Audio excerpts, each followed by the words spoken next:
We are so back.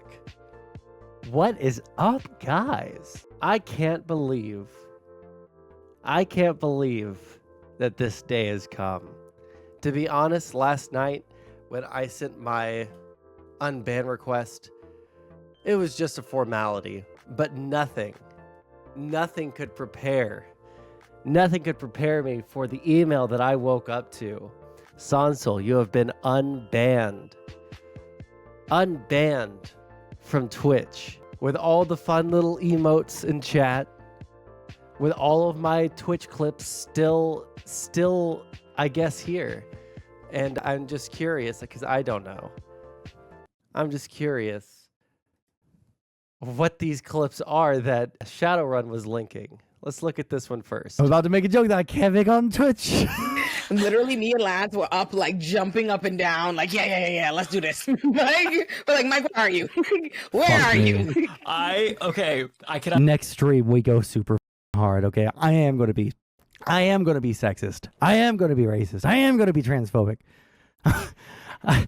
My chains have been unleashed. I'm about to make... Man, you know what? I was so wrong. Listen, I got banned, and then I was still soy. Very quickly, that will obviously... Oh man, I was so high that stream, dude. I was so unbelievably far gone. I can't believe this is the reason why I don't this is the reason why I don't smoke and stream. Very quickly, I was also super sick with COVID. COVID ridden. Family leave, each paid sick. They banned conversion therapy. They did red flag laws for guns. They did universal background checks for guns. They did automatic voter registration. Public free college if you make under 80K. A ban on PFAs, which is the forever chemicals. $2.2 billion increase in K-12 school funding. Sectoral bargaining for nursing home workers. These things are... This dude was really spitting, dude. You'll never be worthy. Well, you're just talking. Hold on, we can't watch this anymore. That's a banned streamer right there. Man, can you imagine getting banned off of Twitch? Must be some kind of real horrible person. We are not risking that. We are not risking watching banned streamers. But you know what we are gonna watch? Oh, well, hold on. Before we get into it, okay? We'll keep our little anime girl dancing. Have a little bit of background music. But you can watch banned streamers now? I know what we're watching immediately. Guess what? Well, you're just talking like a mongoloid. I don't give a f***. I am a mongoloid. In my heart, I'm a mongoloid. That is what I am. We are a horde. That is what we are. Yes, we are that. We are 100% that. That's not something to be proud of. It is something to be proud of, because the Mongols are the ones who created civilization, and you created nothing but barbarian. Oh, so what's your fucking point? You ugly, disgusting, ugly, disgusting, fucking barbarian, smelly piece of shit. You want to talk racism? I can be way more racist than you, Angloid. What civilizations did Angloids ever have? It needed the Romans to fuck all of you in your... Okay, we got enough. Okay. Jesus Christ. Oi, soundboard, please make it happen. Whoa. The Sondsol siren, yeah. You just can't collab with them. All right, well, got it. There's been some rule changes, I guess. Some rule changes. Nice. I can live with that. For the people who are,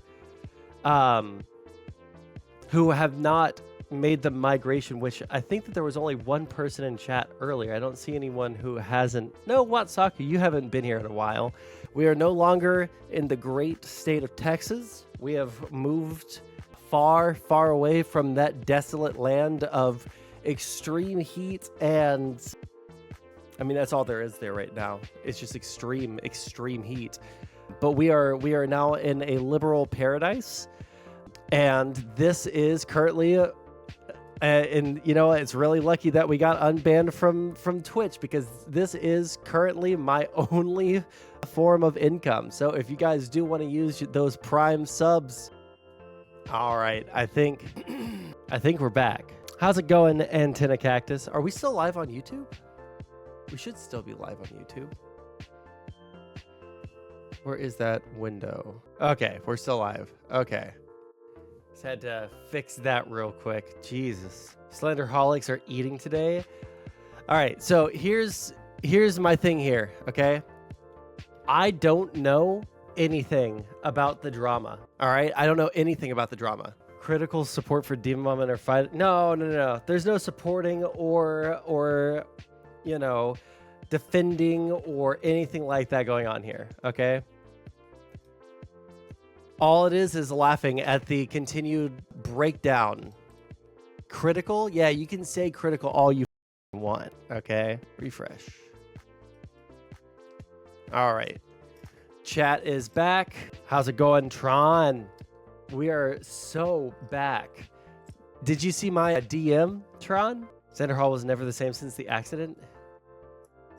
You got your Twitch viewers back up. They're lacking. Listen, this is literally day one, less than an hour in, okay? I think a lot of them are already shorts. We'll ask Shadowrun. I guess Shadowrun has a lot of favorite Sondsol clips, so. Did you post to Twitter? Oh, you know what? No, I didn't. Wait.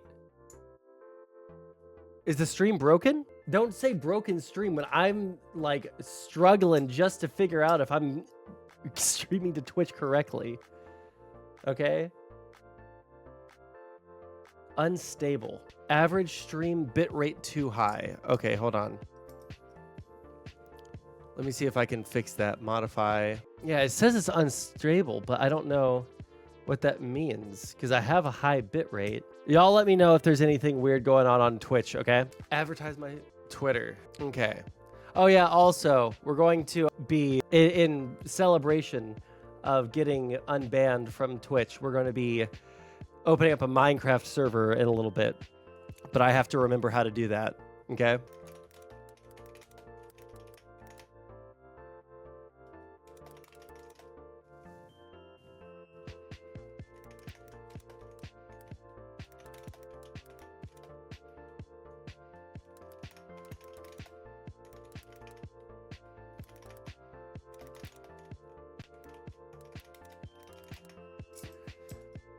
Okay, I posted. Okay, this is the post. Copy link. There you guys go. Retweet it, like it, etc. What is my bitrate set at? At 7,500 KB. Unbanned from Twitch? Ha! You're so right. So right. Who let this degen back on the platform? Listen, I groveled in just the right way. I said the right things. They thought I was really pretty. They just can't keep me away. All right, let's close out all these unnecessary tabs. Jesus. All right. Go away, go away. I need those tabs. Jack Pasopia exposes end wokeness. Oh, didn't we watch that last stream though? Or did I watch that yesterday?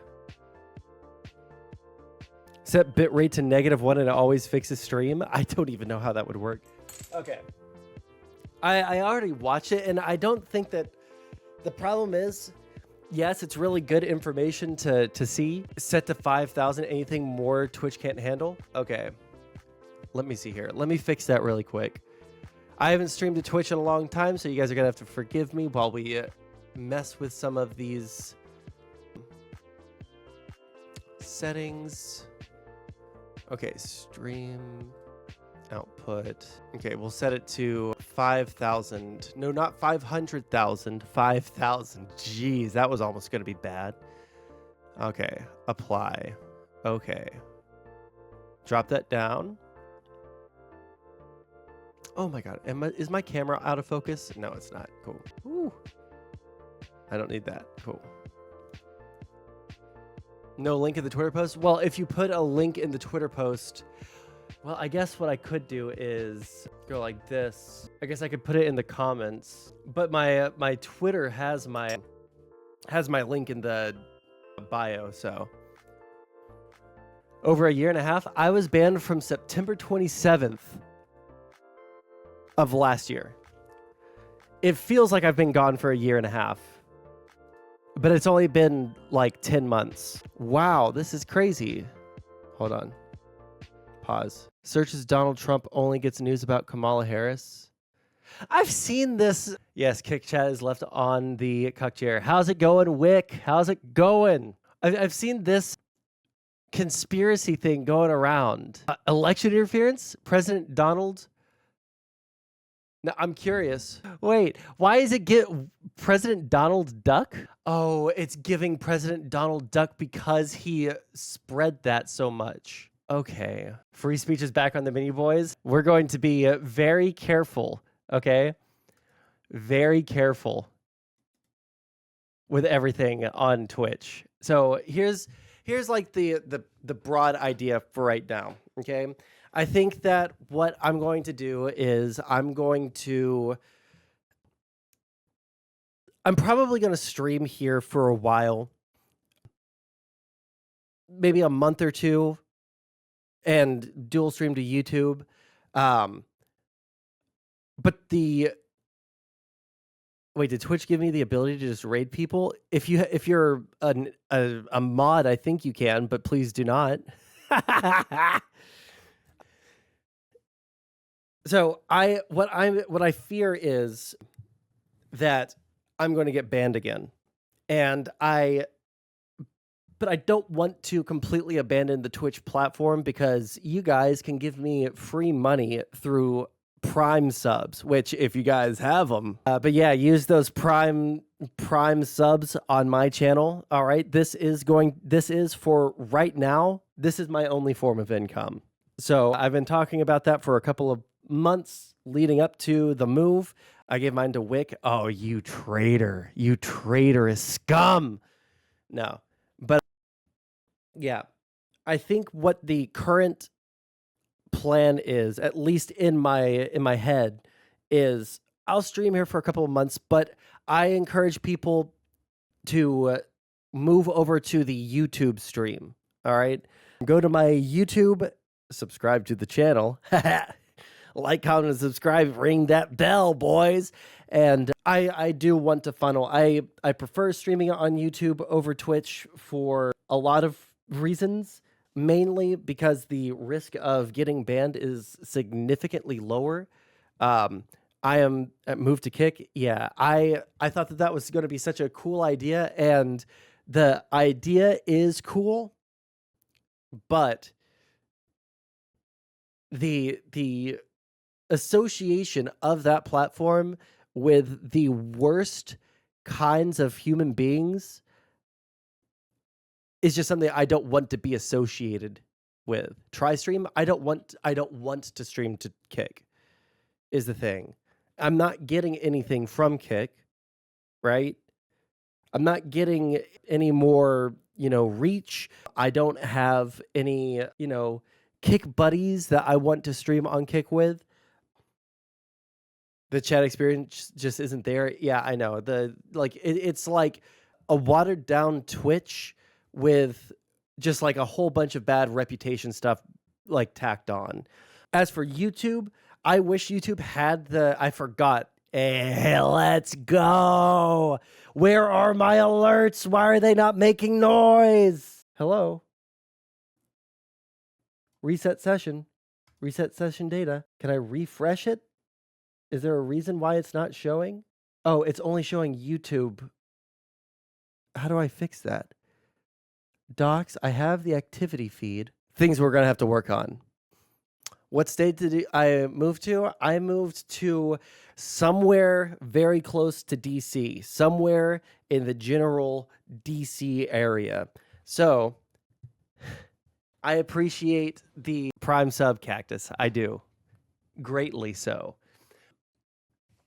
18 viewers. Well, listen, if there are people that are lurking right now that I haven't seen since I got banned from Twitch, please say something. I haven't seen a lot of faces. I haven't been able to interact with the Twitch community for a long time, and I miss my old buddies. Do I get a $2.50 raise if I sub?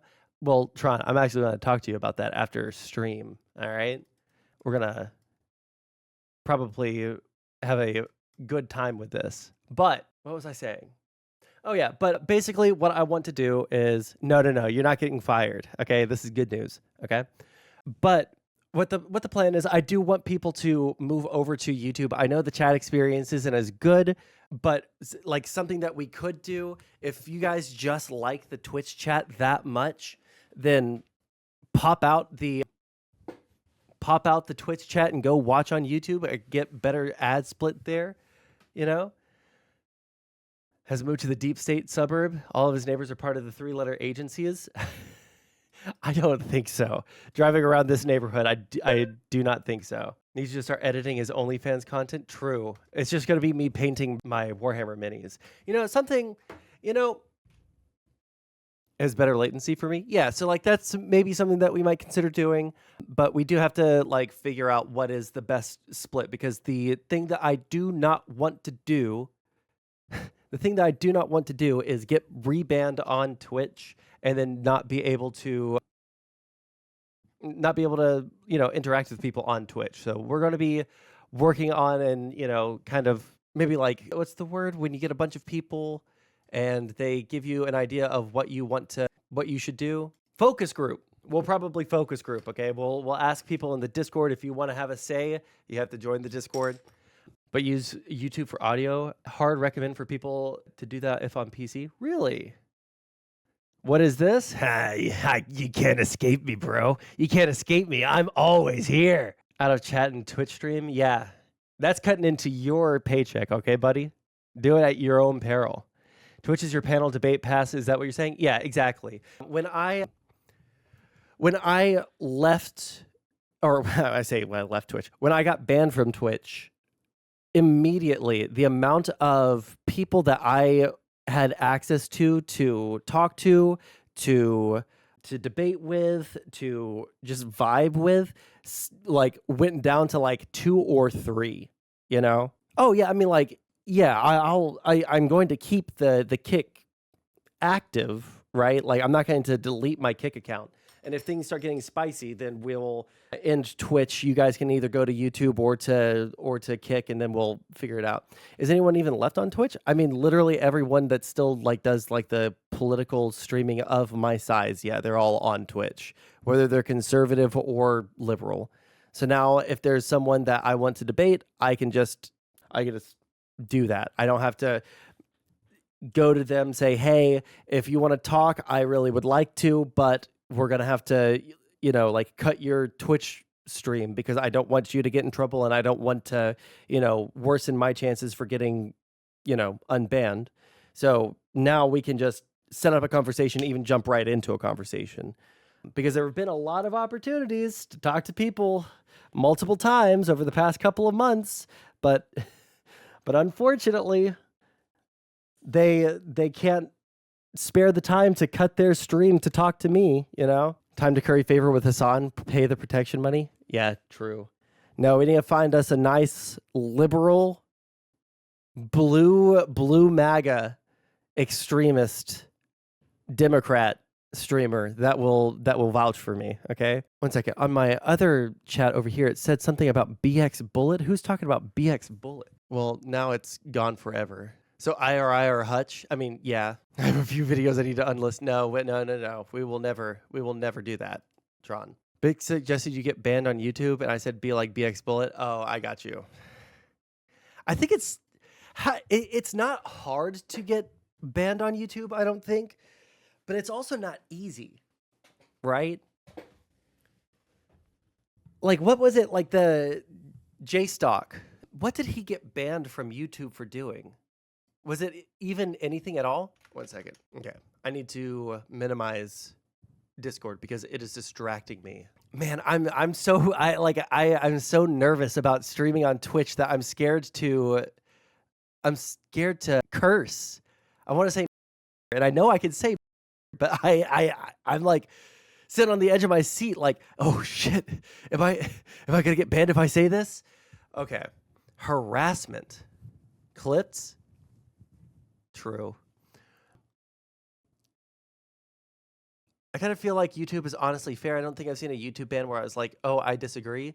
No, there have been times where like But it's like usually like much bigger accounts. I don't see it happen to small accounts. Or maybe it's just because I don't see those people like begging YouTube on Twitter for help. But like I remember JStock, I think Relevant at one point. Basically any of the streamers that were in this space that went to YouTube at one point or another had some sort of issue. I just haven't yet for some reason. Won't say the salty snack that starts with a C? You're damn right I won't. Mumkey Jones. Watsaku. Hold on. I can't do this. I definitely can't do this on... Oh, what is it called? I was just reminded about this the other day. Wait. No, not the Quran. Let me see if I can even find this deep cut Mumkey Jones. Yamata's First Day Mumkey Jones archive. Is it in here? No, I think it's gone forever. If Watsaku knows what I'm talking about, then he knows what I'm talking about. The funniest anime review of all time. All right. We should actually do some content at this point, right? I shouldn't keep on just opining about what I want to do on Twitch.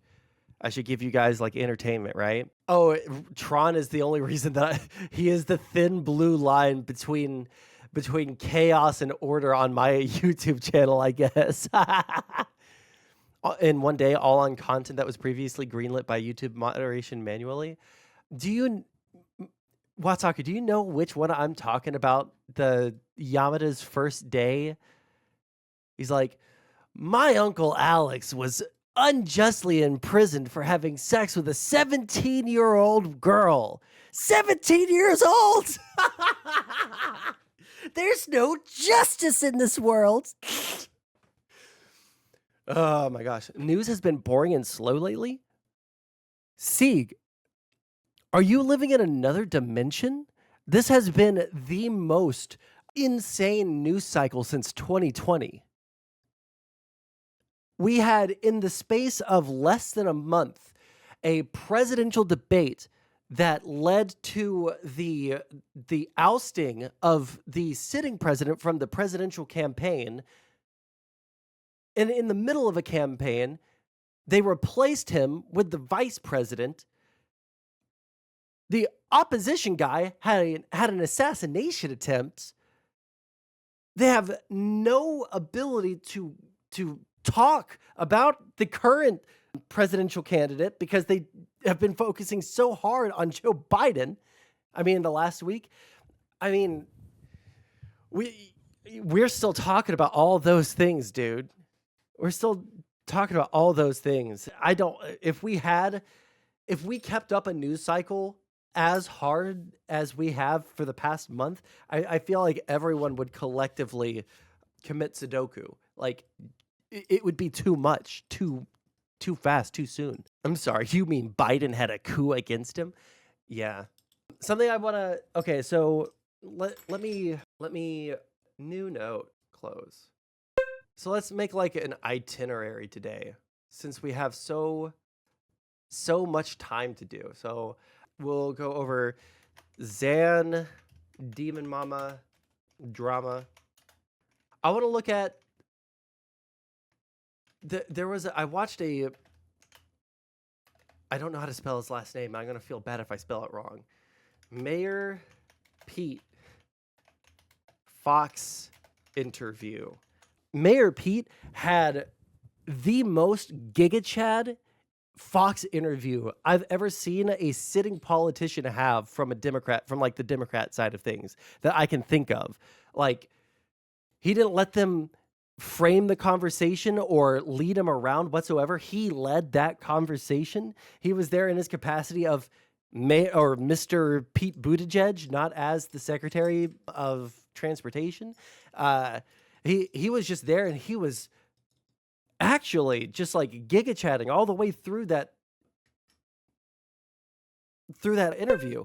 And it makes me wonder, like, if I had the opinions that I have today back in the 2020 election cycle, would I have been for Buttigieg? Because I've heard so much good stuff about the guy, you know, that I feel like at this point, like back then I was like mega progressive socialist Sonsoy, but now I'm Gigasol, okay? Giga Chad, liberal, still soy, but in a better way, you know? Project Liberal. What is this? Every single conspiracy theory about George Soros is now invalid when one of the richest men on the planet who bought one of the largest social media platforms on the planet is now posting deepfake AI information. Argument. I was selected because I am the ultimate diversity hire. I'm both a woman and a person of color. So, oh my God. Is that Elon Musk? And are they making deepfake audio of the... Dude, there's no way. There's no way they can defend this.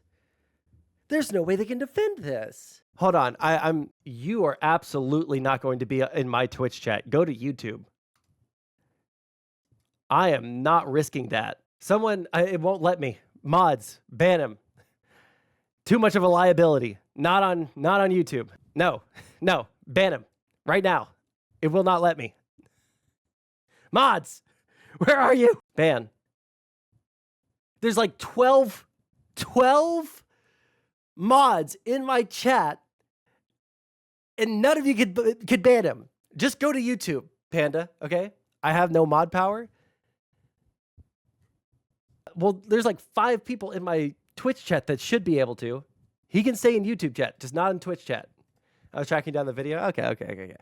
I can't believe Elon would do this. Also, the people's elbow. I'm sorry. I didn't realize that there was someone that disagreed with me in chat. What are you saying here? Modding your chat costs extra? True. What did I do? Oh, no, sorry. I thought that you said something about the Democrats declaring the DNC declaring Harris to be the nominee. No, I'm not mad at you. I'm fine with people disagreeing with you in my chat, but I don't want to make it seem like I'm dodging a question if you're asking me a question. Okay, gotcha. Yeah, no, sometimes when people are like in chat and they disagree with me and I don't respond to something that they say immediately, they think I'm trying to dodge a question, and I just wanted to make sure I wasn't dodging, okay? Yeah, I mean, like the National Convention hasn't happened yet. It'll happen in what, August 9th or some shit like that? The original video? Okay, let's see. Kamala Harris and your Democrat candidate for president because Joe Biden finally exposed his senility at the debate. Thanks, Joe. I was selected because I am the ultimate diversity hire. I'm both a woman and a person of color. Man, they're refusing. The Trump campaign people, dude. The Trump campaign people are begging all these commentators, please stop just attacking her because she's a woman in black. Please stop. Because it makes them look bad. It makes the Republicans, it makes the Trump campaign look bad to do that, right? Yeah, imagine Jack Dorsey doing something like this, you know? Don't forget dumb. I mean, sure. You have to deal with Panda's alts whack-a-mole. Well, this one isn't Panda because Panda showed up earlier and I just banned him. So he can show up in Twitch chat, or I'm sorry, in YouTube chat, not on Twitch. Thank you, Watsaku, for that DM. All right, let's keep watching this. So if you criticize anything I say, hold on. Are selling her precisely because she is a woman in black, but to say it like the only, so this is a hardcore like thread to be needled, okay? This is a thread to be needled here for you Republicans, all right? There is some way to criticize the idea of like, okay, just because she's black, a woman, you know, half Indian, you know, has all of these different identity markers, doesn't mean that she's a better candidate. There's a way to criticize that. But she is perfectly qualified to do every job that she has had so far, right? She's perfectly qualified. She went, you know, she got elected. She got those jobs as the DA, right? She has been the vice president for 4 years. So she has the qualifications on her own merits. So if you're going to want to like criticize those things, you're going to have to really thread the needle on that, right? But to just like do like DEI Harris, that's like the only reason that you're saying that is because she's black and a woman. You were calling her an idiot 6 months ago. I was calling her like unlikable a week ago. I can't believe that she's gotten this much power behind her or this much support behind her and convicted people falsely. Source on that one, Panda Party. How's it going, AZ Vocal Local? Well, hold on. Definitely, like, if you have links and stuff, but like, again, here's the things that you're going to have to like consider. Is Joe Biden specifically picking her only because she is a woman and she is black and, you know, has all these different identifiers? Or does she have the qualifications to do the jobs that she has had? That's all. That's like the thing. He picked her because he had to pick her? No, there's tons of other people he could have picked. They don't want to lose that money. Oh, man, the chat's actually moving too fast for me to keep up with everyone. I'm sorry. Sorry. Little bits. When you said he had to pick her, I thought that you were talking about in 2024 vice president. Sorry. Permitting pedo jacketing? What is going on in chat? Okay, I don't know what's going on in chat. The chat's moving too fast. I've tried to scroll up, but the second I scroll up and someone types something, it shoots me all the way back down. So I don't know where the pedo stuff is coming from. Okay, if people are unjustly pedo jacketing someone, then delete the comment. Okay. But I literally my chat thing. Whenever someone chats, brings me all the way back. Why am I banned in Twitch? Because I cannot trust you to be, I can't trust you. I can't trust you to be okay in Twitch chat. Nothing unjust? Okay, well, I literally just can't. VP is just a figurehead. VP does have roles in our government, not just ceremonial roles, but legitimate, important things that they take care of. Like, I mean, I don't really know what Pence was doing while he was vice president. I do know that Joe Biden and Kamala Harris, Kamala, I need to learn the correct way to say that for my future president. They didn't have any solid info on it. I feel like most of the attacks right now are going to be very, very vague or misrepresented because there's just people weren't prepared enough to attack her on anything of substance. Lady Obama did more than Biden during the Obama era? No. What are you talking about? Biden was like a major component of our foreign policy, like diplomacy. And Harris has been a major, like he was a major part of our foreign policy in the Middle East and in Eastern Europe, right? As evidenced by all the stuff that people talk about Ukraine with him. Right. And then Kamala Harris has been a key diplomat when it comes to Central and South America, where she's actually gotten, you know, there have been, as much as conservatives don't want to admit it, there have been improvements on the border, and some of those key improvements have been secured by Kamala Harris. But we can like go into those things later on. We can actually do like a whole, sorry, chat's distracting me. She secured nothing? Well, we'll go through that when we get a chance, but I can't like, I'm near certain you lied recently about reading Heidegger. I don't think, if I said that I read Heidegger, I misspoke, or I was thinking I was saying someone else's name. I don't think I've ever said I've read Heidegger. I said I know who Heidegger is. Continue being wrong. I'm not doing your homework for you. You have no position. There is no high horse that you can stand on the back of to look down at anyone. Your ego is way too high. Adderall reminder. Oh shit. Yeah, you know what? We are getting way off track, okay? Chat is going way crazy right now. Okay? Jesus Christ. Yes, please, Sieg. I appreciate it. People's elbow. Her aging accomplishments aren't that impressive, and the Democrats are walking back her responsibilities as VP. Can you give me an example of what do you mean walking back her responsibilities as VP? Just activate slow mode? No, that's annoying. We only have 15 viewers. Why would we need slow mode? People need to learn how to meme without using slurs. Cactus, chill, okay?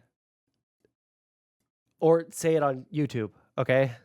YouTube chat is still there, but they can still see it on the screen. But please be respectful of me and my newly reacquired platform, okay? Please, for the love of God. I do not want to get dinged because people in chat want to be like edgy in chat. I do not want that. That's why I immediately removed Panda. All right. I love you, Cactus, but I do not want to get rebanned because of chat. Two things. Denying she was the border czar. Oh, that was something that I want to add to the note. What is a border czar? I have never heard that term before. Twitch chat not on screen. It should be. Oh, I messed it up. 1 second. I can fix that. I must have closed out the pop-out chat. All right, so someone say something in chat. Still not moving here. Oh, nope, there it is. All right, we're set. Okay, we've got to like focus on something. So we're gonna do the Zan Demon Mama drama, Mayor Pete Fox interview. We're gonna figure out what the a border czar is. I've literally never heard that term in my entire life until this past week, and suddenly everyone's calling her a border czar. This is where the border czar thing comes from. Thank you. I've literally...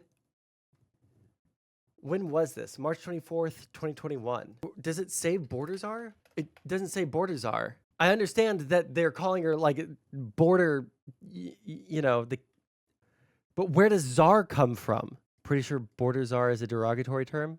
Oh, I've literally never heard that before in my entire life.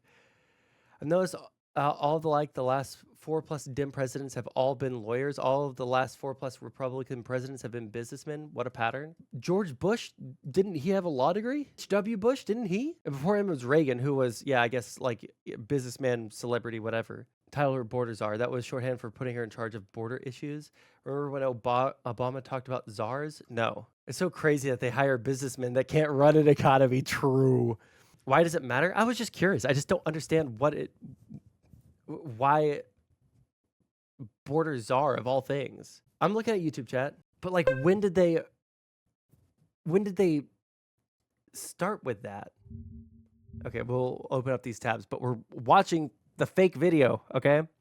It is now time for us. It is now time for us to focus. We've got to focus. For the love of God, we've got to focus.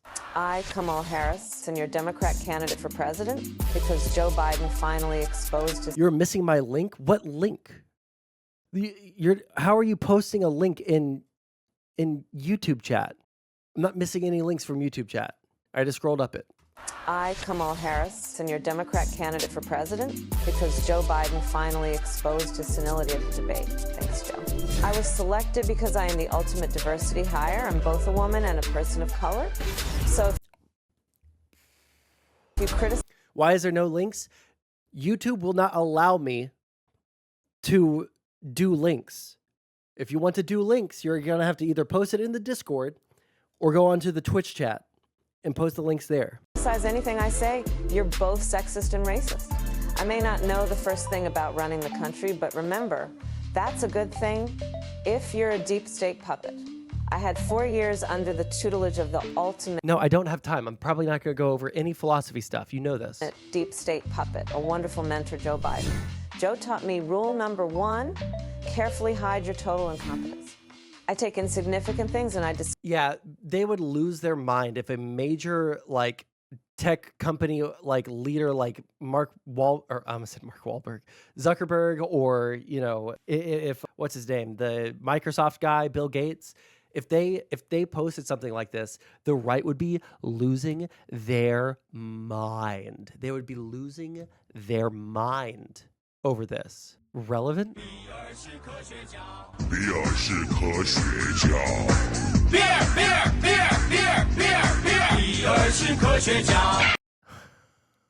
What the is this, dude? Okay, please. I have ADD. You guys gotta be okay. Someone else check that archive link. I don't trust it. All right, we're going to look at this. I was selected because I am the ultimate diversity hire. I'm both a woman and a person of color. So if you criticize anything I say, you're both sexist and racist. Every single argument that conservatives... I might have misspoke, Panda. If you're going to be annoying and distracting, I'm going to ban you from YouTube chat too. ...made about how platforms should be treated as publishers, that we should treat them as publishers now because they're banning people who are racist Nazis, right? All of those arguments are bullshit because now the CEO of Twitter is publishing stuff that is clearly like opinion shit and nobody gives a f about that. Every single conspiracy theory about George Soros is now invalid when one of the richest men on the planet... Are the ads crazy on Twitch? Because I can fix that. They shouldn't be crazy on Twitch. Uh-oh. Wait, it doesn't even tell me that I'm running a clip right, or an ad right now. Okay, quit. Cease. ...planet, who bought one of the largest social media companies on the planet, is now posting deepfake AI misinformation on his ownership account, okay? Like, every conspiracy that you ever thought you had about Soros or Bill Gates or anybody else is just completely defunct. Like, this is so out of the open. What the... You know what else is crazy? I was listening to Destiny read out this deposition, or maybe like it was an indictment with depositions in it. I don't remember exactly what the legal document was, but it was interviewing Fox employees in the aftermath of, or like for the January 6th commission, I think. And they all knew specifically that all of the election claims were bullshit. They knew every single one was a bullshit accusation that didn't have any basis in reality. And they knew, and they stated openly in their correspondence with each other over email that if they didn't fall in line, they were going to lose viewers to Newsmax and OANN. They knew all of it was bullshit. Everything. Tucker Carlson knew it was bullshit. Lou Dobbs knew it was bullshit. All of them knew it was bullshit. They knew the facts. And they chose, sorry, Adventurous told me to mistrust anything the government consistently starts to promote off the bat. Hey, how's it going, Akana Boy? We're unbanned on Twitch now. Panda, you know what? You keep listening to Adventurous. Keep listening to Adventurous and lower your IQ points by an average of 1 per month. All right, I'm fine with that. Go down that route. You can continue to like cite Adventurous and mistrust like anything the government says, but that's just such a completely illogical and it's an anti-intellectual point of view. How's it going, Arya? It's just anti-intellectual.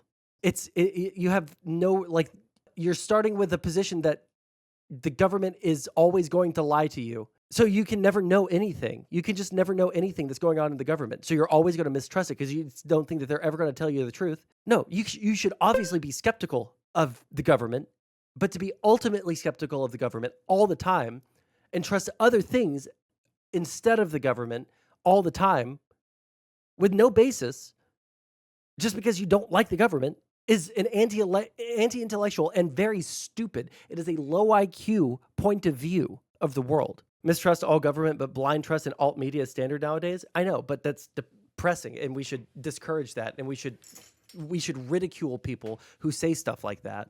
It's not about left or right, trust the government or don't trust the government. It is like hold a healthy skepticism of the government and challenge them when you should, right?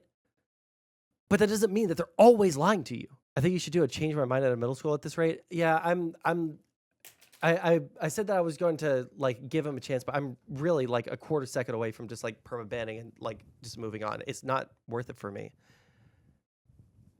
Also, doesn't our race have a higher IQ rate on average? Well, you're making this really easy for me.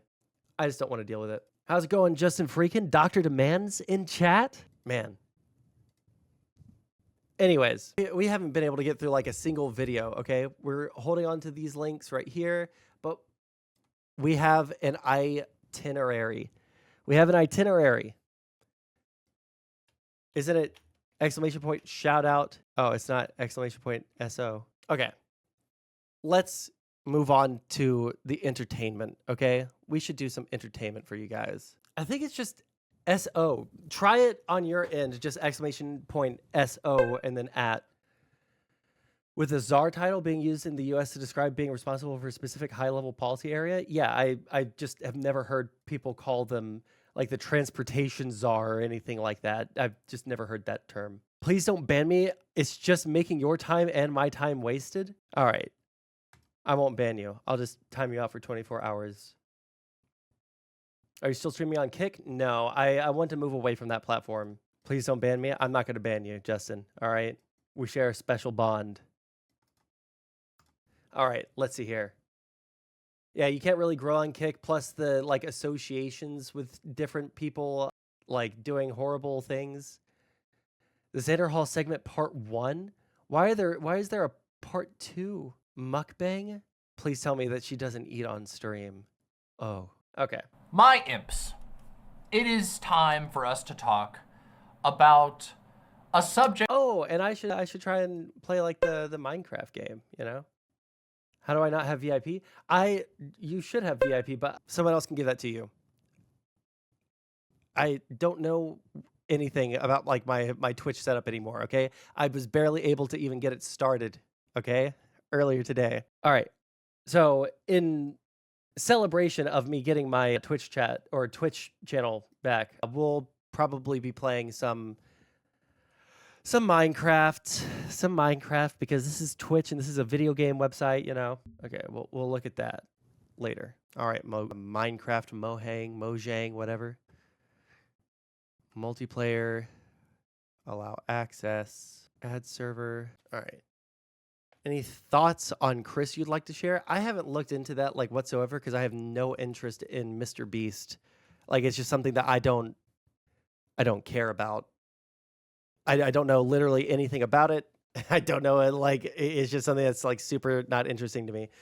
Yes, I'm back like the Slim Shady. Server name, Sondi.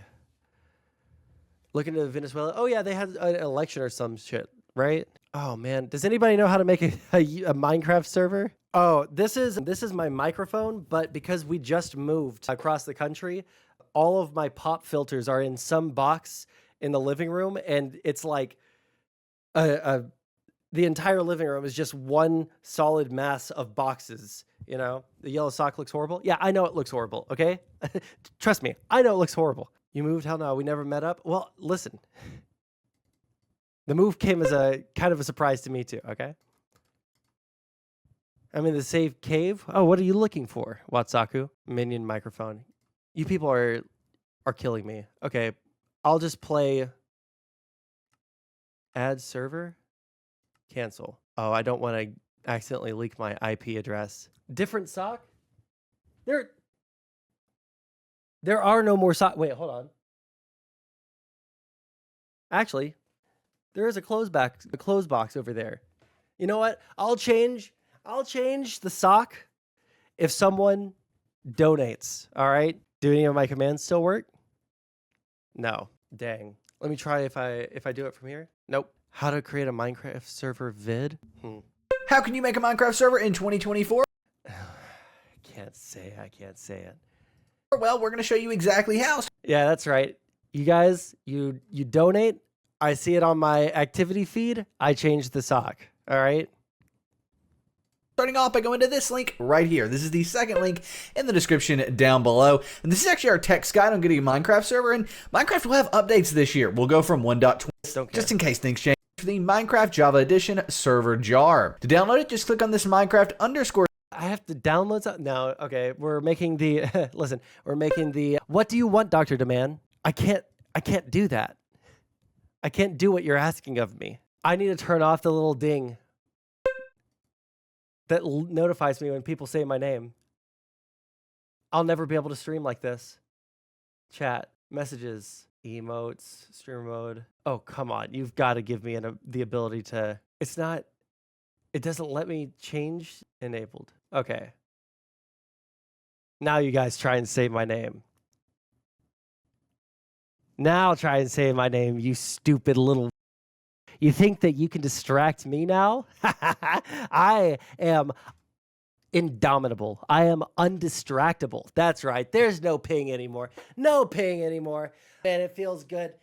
Oh, it feels good to be on top, dude. It feels good to be on top. I am in control, not you people. All right? Use the poop sock? I will not. All right, we're watching the drama. We have to start the drama, okay? I love that I'm seeing all these old names in chat, and I mean that genuinely. It's nice to see people that I recognize in chat, but Jesus Christ, let me stream, dude. Let me be your entertainer. Let me be the man that brings you the yucks, okay? That I'm sure for many of you is drama. And it is it's definitely very dramatic, that's for sure. But for me, this is very personal. And of course, I am talking about the falling out that I have had with Xanderhal, and that Xanderhal has had with me. I don't know how to make the commands work again. Maybe I have to like sign into Stream Elements and reactivate them or something, but I don't know. Xanderhal is a lefty political streamer. Trigger fire and Stream Elements? Okay, let me do that. Okay, let's go to chatbot, chat commands, custom commands. Okay, now they should work. Let's do this. Give Vigilante VIP. Let's try this one. Do I not have moderators?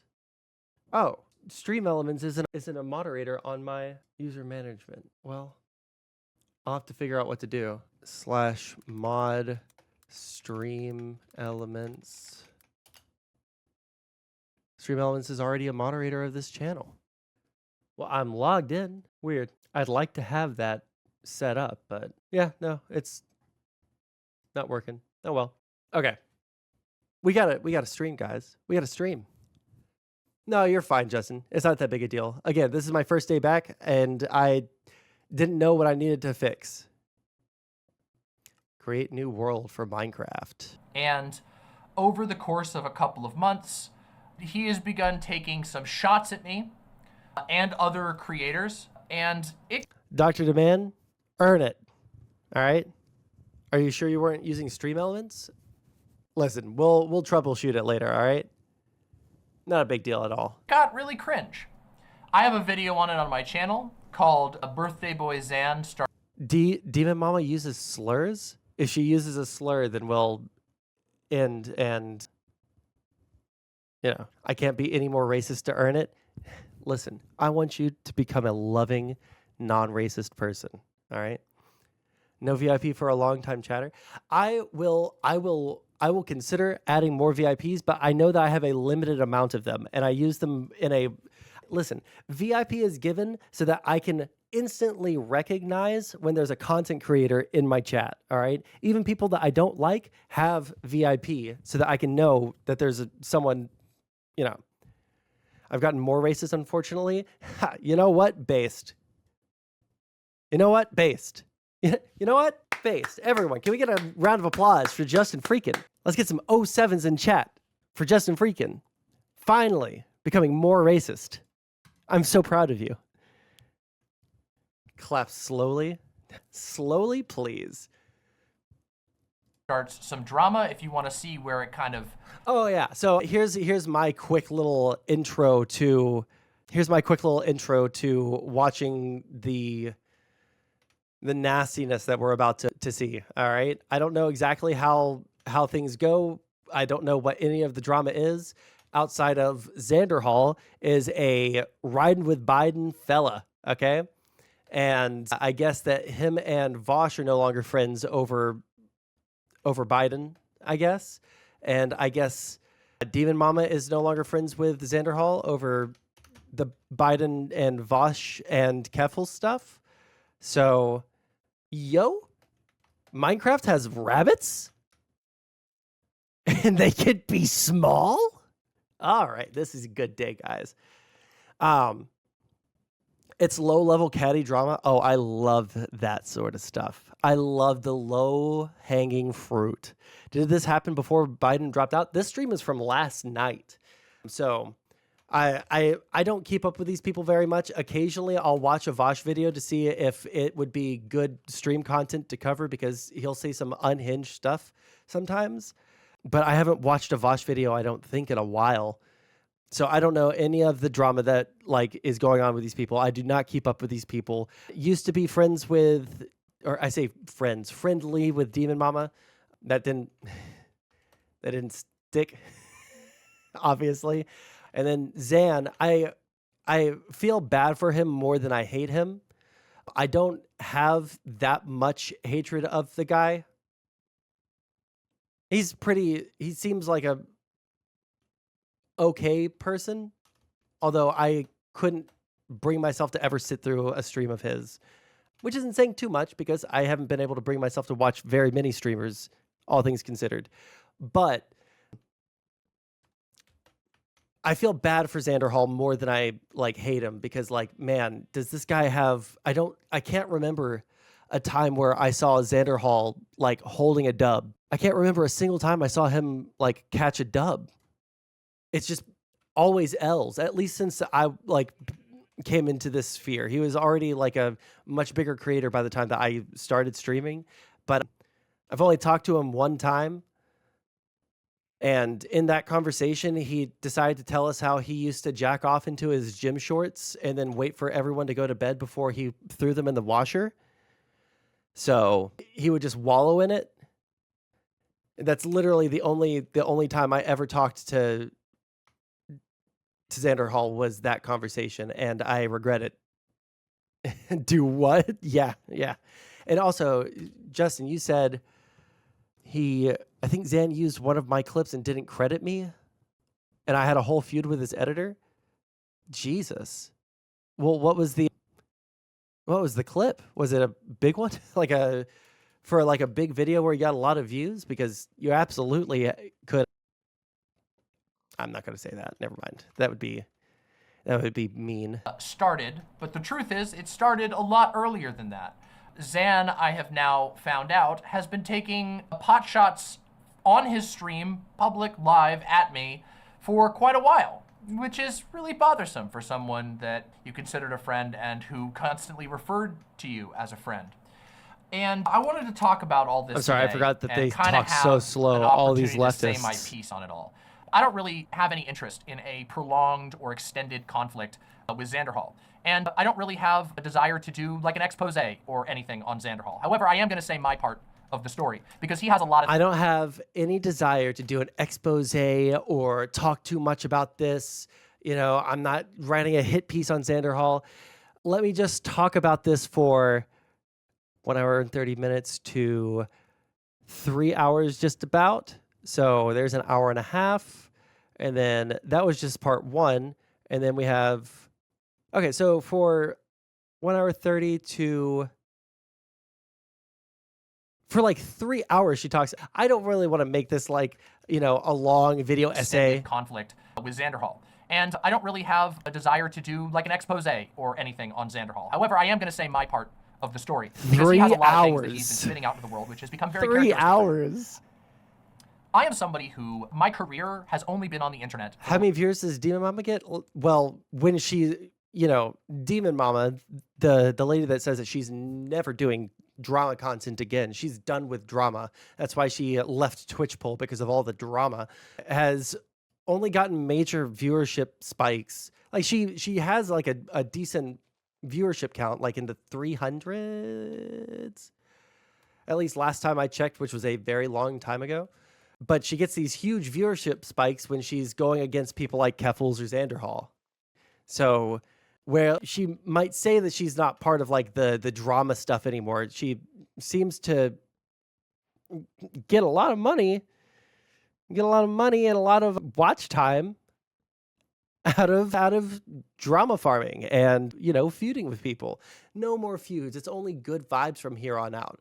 Anyways, let me go ahead and stream about Keffels for a couple of hours and get a couple of thousand views off of that and a couple of $100 in donations and probably a couple $100 in donations this stream, plus, you know, whatever ad revenue she gets from the 1,000 people that were watching last night. You know, I'm like the only streamer that doesn't cover streamer drama. Listen, God bless you. But sometimes the draw is just too strong. I just hear that she's dying now, that Destiny isn't covering her. Well, they're stagnating. Same thing with Vosh. Same thing with Xanderhal. Like, same thing with like most of the leftist streamers that were part of this space. They stagnated after Destiny got banned because they didn't have anyone to debate anymore. And Destiny getting banned from the platform essentially killed the what was left of the Twitch politics community. So the leftists, instead of turning to constantly fight Destiny, turned on themselves, just like, you know, historically leftists always tend to do. Like, look at any socialist revolution in all of history. First they kill the opposition, then they kill each other. Like, it's not hard. But anyways, let's keep going. Last 4.5 years, and I'm 33. Okay, so almost 34. So for most of my life, I lived my life socially, career, everything like that, offline. Obviously, I've been on the internet for a really long time, but that was not the primary method of socialization. They said that they would get stronger when they got him banned, and then what happened? The only time that anything of relevance comes from these people, it's when they attack Destiny in like an incredibly crazy, like uncontrolled way, like wishing death on him and stuff like that, which is a horrible thing that people do on this website, which, like, if Kick didn't have as bad of a reputation as it had or has because of all, you know, the pedophiles and all of the, you know, horrible, you know, IRL streamers that are there because they got kicked off of Twitch, this would be a pretty bad platform to stream on. But, you know, Destiny fans are just now leaving me alone after I asked if he was on speed. Yeah, Justin, after I watched that debate, I wanted to talk to you about I wanted to talk to you about that debate because it was a really bad showing on the side of the people against Destiny side. I think that you were less egregious than, what's his name? Kevin Logan. Kevin Logan was embarrassing. Like, I think that the speed comment was a misstep. Like, maybe because, like, you don't know about, like, the history behind Destiny having people constantly ask him that.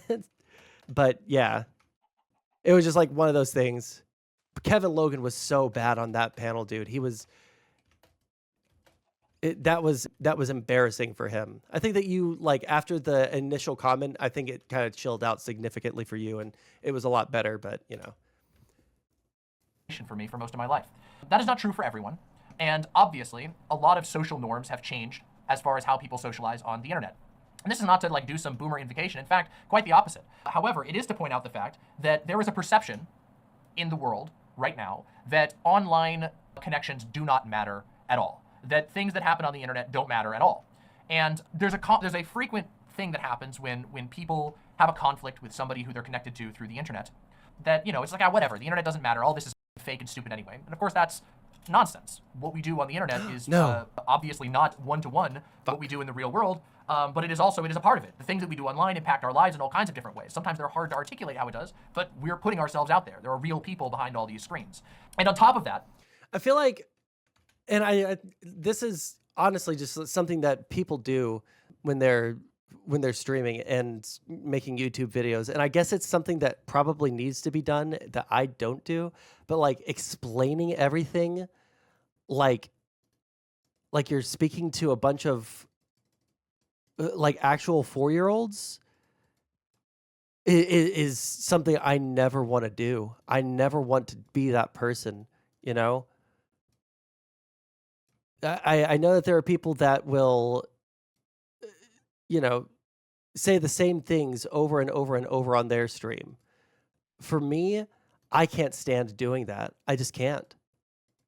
It blows my mind that things have to be said so often.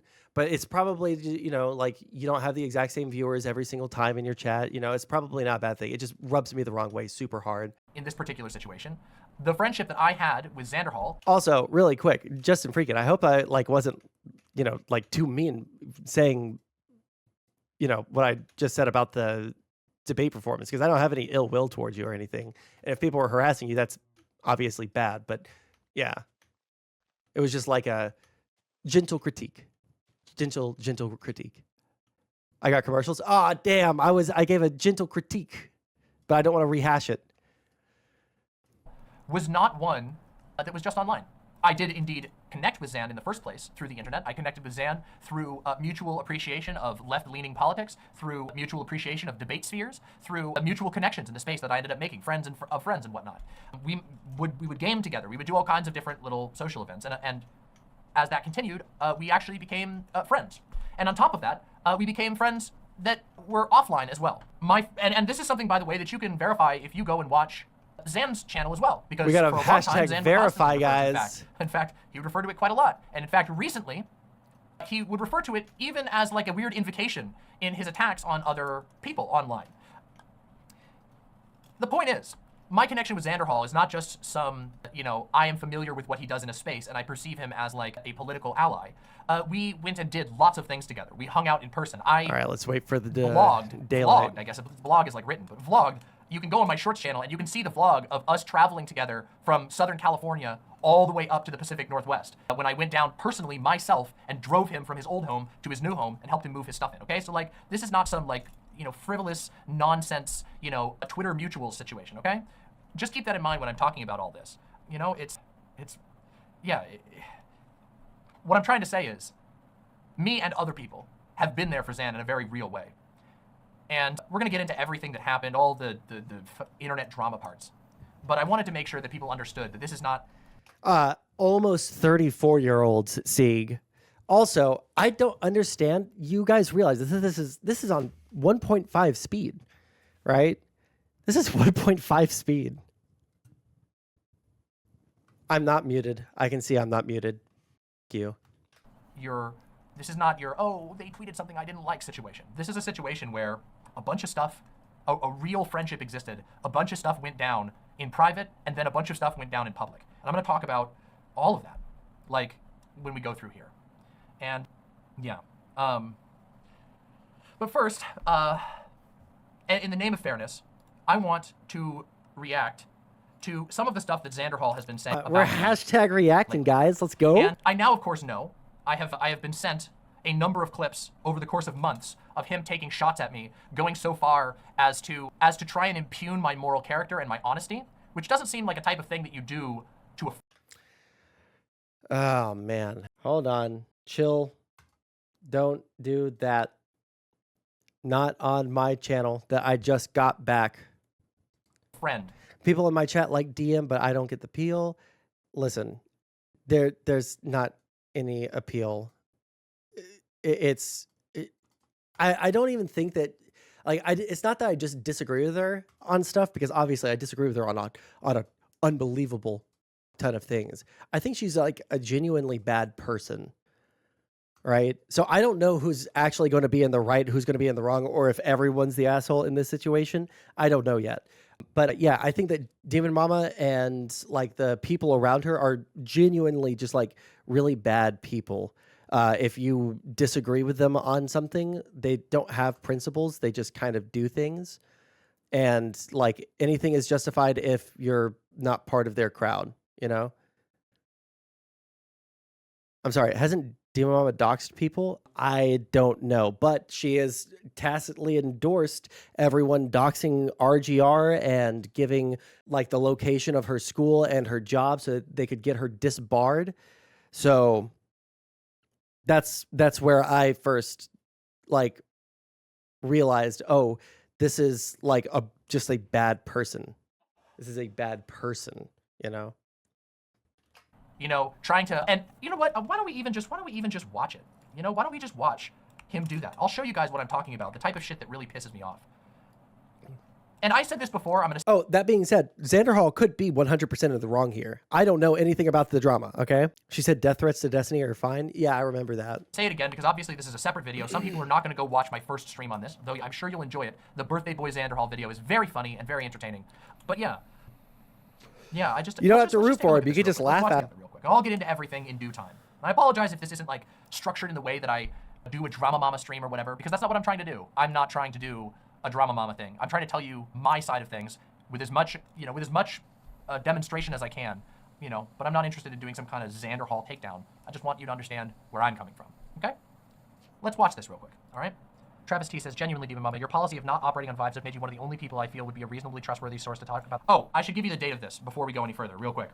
This is Xanderhal reacting to my Keffel stream back in May, okay? May of 2024, May 23rd of 2024, okay? So just so that we're clear. Now, you may recall we need her to that Xan had a huge blowout fight with Keffels back earlier this year, or very early this year. I think it was around December, January area, somewhere in that ballpark. I can't remember if it was at the very end of December or the beginning of January, but it's very, very close to around the time of the new year. And I was invoked in that conflict in a way that I did not want to be. And I made it very clear that I did not want to be invoked, and yet I was repeatedly invoked. I deliberately stayed out of that conflict because it had nothing to... Classic Demon Mama move. Repeat the same word 45 times. Jesus Christ. Invoke, invoke, invoke. How dare you invoke me? Do not invoke me. I did not want to be. I was invoked in that conflict in a way that I did not want to be. And I made it very clear that I did not want to be invoked, and yet I was repeatedly... Do not invoke me. Invoked. I deliberately stayed out of that conflict because it had nothing to do with me. It was not my fight. I didn't want it. I didn't want to be caught in two idiots fighting, basically. But I was literally getting tagged in on it. Like I was getting tagged in like I was like a summon in a Final Fantasy game. Like, come fight for me or whatever. And I'm like, dude, I'm not into that. And I'm going to talk about that whole situation a little more when we get deeper into this. But also, there was some stuff that happened that further made me not want to be involved, which we're going to go through all that. To be fair, you do have a 2-minute cutscene. Thank you. I do. I have a. When you summon me, you gotta watch all 120 seconds of my epic intro music bursting up with the flames. You know, that kind of thing. The damage is great, but no skips. All right, let's watch this. This is from back in May. The situation. Too many people go off on. Yeah, it's just, I gotta say, like, while Demon Mama didn't really do anything wrong in all of this, and even gave me, I would say, the most salient and best advice that I got in all of it, and was one of the few people that really did, like, contact me and talk to me and like, support me during all of that, and try to, like, help me keep my head straight when I was, like, really looking at the possibility of losing my dream career with how much sub loss I was getting. What he's referring to here is when he decided to pick a fight of his own volition. He decided to pick a fight with his former friend, Keffels. And when he decided to pick that fight, he did it by, out of the blue, tweeting, Keffels is a snake in the grass on Twitter, which made a lot of people mad and led to a stupid argument. Well, wasn't Xan vindicated for once in his life on that? I can't remember what that drama was about, but wasn't he like actually vindicated for the first time in his life? He actually got the W that he's been craving for his entire existence. Because I feel like the things that he was bringing up were part of like the big, the big kerfuffle, the Keffels kerfuffle, if you will. Shit going down in Venezuela. Okay, we'll look at that for like 2 seconds because she will not get to the point. Ads. He was mad because Keffels was friends with Shu, but didn't he like talk about something to do with the? Didn't he talk about something to do with the? What do you call them? The money issue? What it on YouTube? Same name on YouTube? Oh, okay. Well, let's just see. Uh-oh. Wow. Let me guess. So I don't know anything except for that there was an election in Venezuela. Here's my guess. They held an election. The opposition actually got way more votes than Maduro. That's the guy that is in charge, right? And they got more votes, but then at the last second, a bunch of votes came in for the ruling party, and now people are rioting because the inflation rate in Venezuela has been out of control for like a decade. Steve is good people? Oh, I've never heard of him. No, wait, hold on. I've seen this guy before, but I don't know what we were watching him for. Uh-oh.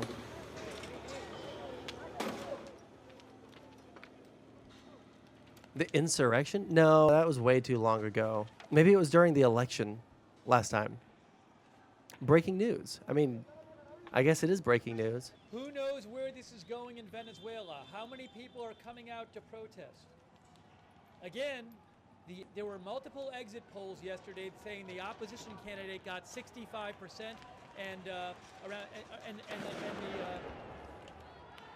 the opposition says they have data showing that in a lot of the country they were getting 70% of the vote. It could be that the large majority of the country voted against Maduro and is just angry about it now. So how many people are going to come out and protest? We'll just have to see. Will the security force... Of course, Putin recognized it. That's a whole other question. Putin recognizing it is a knock against it, okay? I will say these security forces, and there's a bunch of them, they do not look like they have overwhelming force right now. I mean, you can see it. There's like 5 guys here. They're having a difficult time. The saddest shield wall of all time. Oh, Jesus Christ. Unbelievable video. Unbelievable video. This is from AFP. AFP video. Dude, you know that tear gas is hurting. Look at this. Look at this. Look at this. They're retreating. Oh, shit. Now, I don't think that there's going to be any like regime change over this. We'll have to see. But situation in Venezuela has been pretty bad for a long time. So feels like it's possible that this does escalate. But I don't know how. I don't know much about Venezuela or anything going on over there. So I know that their economy's in the tank. I know that they had an election. I guess last election was boycotted. This time they decided not to boycott. This time they decided to vote, and they literally stole it. Well, yeah. What? Oh, he's dragging a watermelon with him. That's not even a young guy. That's an older guy. Bring the watermelon. No. You're leaving it behind. No man left behind. Okay, let's see here. He lost it. No.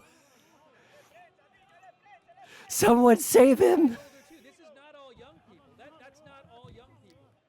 People of different ages out there. Stop.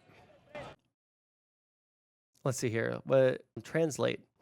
Maduro suspends diplomatic relations with Argentina, Chile, Costa Rica, Peru, Panama, Dominican Republic, and Uruguay. Wow.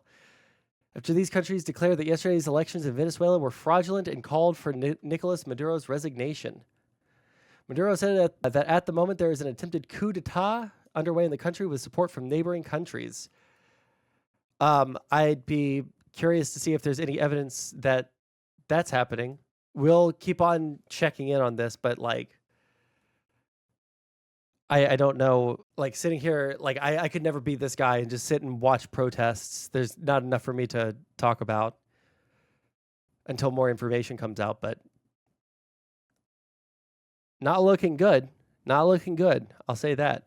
We'll come and check back up on this if Demon Mama does not get to the goddamn point. Jesus. His own volition, he decided to pick a fight with his former friend, Keffels. And when he decided to pick that fight, he did it by, out of the blue, tweeting Keffels is a snake in the grass on Twitter, which made a lot of people mad and led to a stupid argument. And then when people pointed out that he picked a fight and he started getting mad when people were pushing back on him, then he threw a giant fit about it. And so yeah, he had a bunch of sub-loss because he acted like an asshole. Now he wasn't even 100% wrong about everything that he said, and I told him that. But what he's referring to is this conflict. And of course, you know, he leaves it vague. You know, he doesn't give off the idea that he started a fight and that everybody told him, bro, was that the way to go around things? Is that the way you wanted to go about things? You know? And then when he said, yeah, that's the way I want to go about things, and other people said, well, we don't want to be involved in that kind of a conflict, dude. He got all pissed about it. I'm gonna go in depth as he says a little more, because there's some little bit of fact checking that we got to do here. Also, isn't the like big shoe on head thing, wasn't that just like she personally, like him and Shu had a beef, Xanderhal and her, and like it was a personal beef? Like it wasn't even anything past that, or was it anything else? Oh, cool. Not any chance to translate this post. Interesting. Oh shit. Actually, give me 2 seconds. I need to go check on something outside of the room. Get some water too. All right. Let me see. Do we have I thought that we had a tab with background music on it, but maybe not. Here, 1 second. I got an idea. Be back in like 2 seconds.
Dr. Disrespect moment. Sondsol just got the email. He's banned. Yeah, exactly. No. There was a box collapse in the living room. Again, just moved, and there's a lot of boxes, and my girlfriend needed some help, so I just grabbed the boxes for her, helped her up, etc. All right, let's keep going. From my perspective. But let's keep watching for just a minute. I told her a fair amount of these bombshells that came out over the last few days that she's... No, you didn't. You... Kinda... I get the vibes sort of low-key pretending have just become, like, news to her. But it's not news to her. She's known of at least a good amount of this stuff. I don't know if she was aware of the GoFundMe scamming. The GoFundMe scam... Wait, hold on. Demon Mama, in her Keffels video, said that she had been aware for months about whisperings in the background and of, a plot to uncover everything. She did know, right?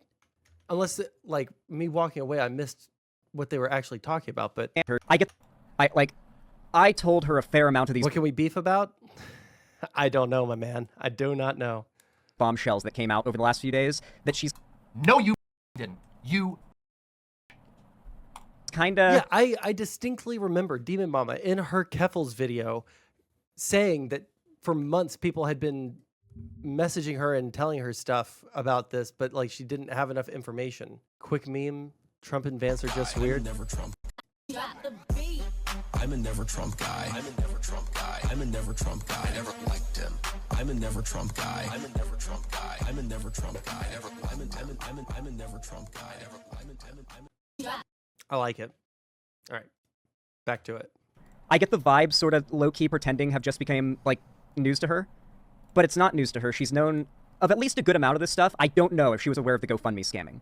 The GoFundMe scamming stuff I was aware of shortly before burning the bridge with her. Well, okay, my understanding was that, like, there was some thought that Keffels was doing a scam with the GoFundMe. I had become aware that there was a suspicion of that among her own workers. And at that point, I was like, oh. Now you'll notice here that he keeps saying, I did this, I found this out, I did this, I did this, I did this. He didn't do shit. You see, what happened was someone who was actually on Keffels' team had this information and shared it with certain people looking for advice on how to move forward. Some of that information I was privy to from that person, not from Xanderhal. Some of that information Xan was privy to, not from Xanderhal, but from that person. Now he likes to say, oh, I gave you that information. You did not. We did not talk about this shit. You didn't give me anything. This is him trying to take ownership over someone else's work and use it to just make it seem like, oh, yeah, Demon Mama, she just was holding out. And we'll see how far this goes, okay? Because spoiler alert, I've seen this full clip. And there's going to be more to talk about. Uh-oh, more to talk about, You gotta keep guys. me updated on this. You tell me what you The drama find out. never Because, like, ends. this could be huge. What the And then, like, maybe a week later, maybe less, possibly less than a week later, I get sent the clip of Keffels defending Shoe on Head. And I'm just like... Did you guys wonder why I was so unwilling to, like, work it out and become friends with her, by the way? Like, why is Xan so unwilling to work it out and become friends with her? I might have become... Who do you think is better to scam for how gullible the side is, leftists or Trump supporters? Need it for absolutely Trump supporters. Like leftists are, you can grift off of leftists super easy, but it is significantly easier to grift off of, the Trump people. Not even necessarily just like conservatives, but like specifically the Trump people. Yeah, you can grift off of them super hard if you're able to. If you can keep up the insanity, if you can keep up all of the craziness, then like you're in primo money making territory. I mean, just look at like all of the right wing grifters, all the people that make the, what do you call them? People that make the, oh wait, hold on, I have a sword. Jump. Sword. Where are you? Come here, you dumb. Come here. I don't want to knock you off the ledge. Come on, let's go. Remember, Xan was okay with Vosh being friends with Shu as long as she wasn't public about it? True. Oh, Nair, did you see my DM? Okay, you did. Yo, hey, everybody, for me, all right, let's get some, I don't even know what emotes I have anymore. Throw a bunch of whatever emote you want in chat for Nsocks, okay? Because this donated $100 to me, and I didn't get a notification for it until today, right before I started stream, all right? This guy is saving me. Genuinely, thank you. Super, super, super a lot. My God. Super helpful. Thank you so much. I did not get to thank you at the time. I'm glad I'm able to thank you now. All right. I'm aware of some like And a concerns sub. and rumors behind Look the at scenes that. that made me a Thank little you. shifty about her, you know? Jesus. Just a little shifty. I made popcorn just yeah, listen, this is the most like pop. Now you'll notice what he's trying to imply here is that he is an upstanding and moral person for having a personal shit-flinging fest with Keffels, but that I am not an upstanding and moral person because he, quote unquote, gave me information, which he didn't do. That's a lie. That's just a flat out lie. And I didn't talk about it immediately. Now, the funny thing is that there's another part of this, which is that the sources of that information were not safe. Okay? The sources of the information that he's talking about, by the way, which is not the whole picture that I had going into my stream. When I went into my stream, that was after other information that I did not have at that time went public. You'll notice that post receiving information about Keffels, I stopped collaborating with Keffels. And I said, I don't want anything to do with your drama. And the reason for that is because of the same reason that Xanderhal here is talking about, which is that, of course, I had been made privy of certain information and no longer wanted to contribute to that. But I also didn't want to burn sources who had sensitive information and who had come to me in trust. There's this thing that you have to do, okay? Which is that you have to weigh the safety of people in multiple ways when you're being given information on a public level, okay? Last I checked, Keffels is not in possession of thermonuclear arms, okay? And certain information was not enough to complete a full story. There were people who had not come forward in December who had come forward by the time I made my video. And I don't know if you know this about me. I know Xanderhal knows this about me. I know you guys know this about me, but I don't like to go off half-cocked, okay? When I want to take a story, if I'm going to put my face and my Sure. reputation to a story that I'm going to cover and talk about, to a thing that I'm going to cover and talk about, I like to do a good job with it. I like to make sure that I can... How many times has she been caught in a lie? Like, how many times has she been caught in a lie? I know that, like, I know of, like, at least 2 off the top of my head directly relating to Destiny. So, like, there's that. But, like, why... People have such a, like, high standard that they say that they hold themselves to. But, like, I never see it. I never see it. Like, I'm no saint, all right? I mess up sometimes. Sometimes I say things that are just, like, incorrect or that I thought were true and they turn out not to be true. But I do make an effort. I don't say that I'm perfect. I don't, like, say that I go through this rigorous thing. I say I read as much as I can and I have, like, medium confidence on a lot of things. But I'll never say that, like, I do rigorous, research on every single thing that I ever talk about. I do rigorous research on things that I'm going to debate about. And I do moderate amount of research on the things that I talk about on stream. I would say that I'm probably more informed than, like, most people, just by virtue of what I like to look at. But, like, people have such an unbelievably, like, big ego about being news people on the internet. Dude, literally anything that we're doing here, anybody else can just look up for free. We're not doing anything groundbreaking here. And I don't think that you're, like, going through the news in a way that is keeping people informed. Like, you're going over and giving your opinion on, you're like a pundit. There's a news story that everybody already knows about and you're giving your opinion on it. You're not just giving facts, you're giving spin. Like, you're not a journalist. You are a pundit on the internet. You're not special. Sorry. You had to provoke me. Destiny has given us a definitive answer to the question. No, we're not watching. It's 3 minutes. I want to do this, okay? Hey, Kavas Residue. How's it going, my guy? I feel proud of that thing, and if I don't, then I fix it. Simple as, okay? But let's keep hearing what Xan has to say about this situation. Popcorn, heated up, shit ever. Now, Demon Mama was, like, very helpful in that time, but I do feel she's sort of misrepresenting, like, whether she, like, how long she's known about this stuff, just a little bit, which I get, because it's a little bit... Depends on what you're talking about. You're being very vague. I feel like I was very straightforward about what information I knew. In fact, I openly talked about, in my video, I openly talk about the fact that there was information that I knew that made me cautious and upset about Keffels that I was asked not to go public with, because it would put the person who revealed that information in danger. Of a complex situation. Also, when people say it's going to put these people in danger, like, genuine question, what could Keffels, I guess Keffels could, wield her army of people on Twitter to harass you, I guess. But, like, if you have all this evidence, like, and you drop it, I don't think people are going to be mad at you. I think that there's another, target for their ire. But yeah. Danger of what? Yeah, I don't know exactly what the danger would be of going out with this, because they did eventually, and it's not like anyone had horrible things happen to them, right? The political weather has made me a stronger person. I'm glad. We all need that. But it wouldn't be so complex if... And also, I want to just, again, one more time, I just want to bring up the point that everything that he's trying to say against me is also an indictment against him. Because he, and even worse so, if he thinks it's an indictment that I decided to protect people who gave me information and act accordingly to their wishes in the first place, and also to make sure that I had the full story before I blew shit up, then what does it say about him that he also waited and then decided to burn his sources and blow up a story half? Well, you didn't even drop it when it was hot. You waited like a week and a half to stream about your involvement, if there was involvement even. Man, I'm so glad that I've had a couple of steps back from the internet in my life, just like in general. Like, I still stream, obviously. Like, I've been streaming even though I've been banned from Twitch. Like, but I feel like I have a much better idea of how normal people are now. And I think I have a better, sense of how to have healthy interpersonal relationships compared to when I was too online with all this stuff. Like, it's simply just like not that big of a deal, like literally any of this. And we still haven't even gotten to like the present day, what the actual drama is about right now. And that's what I want to know. I don't know what any of the drama is about. And I just want to know. Demon Mama, please inform me. You've done all this research. You hold yourself to high standards. Please, Demon Mama, tell me what's going on. Mainly, I got canceled again. Well, I just got canceled from Twitch at least. So what did you get canceled for?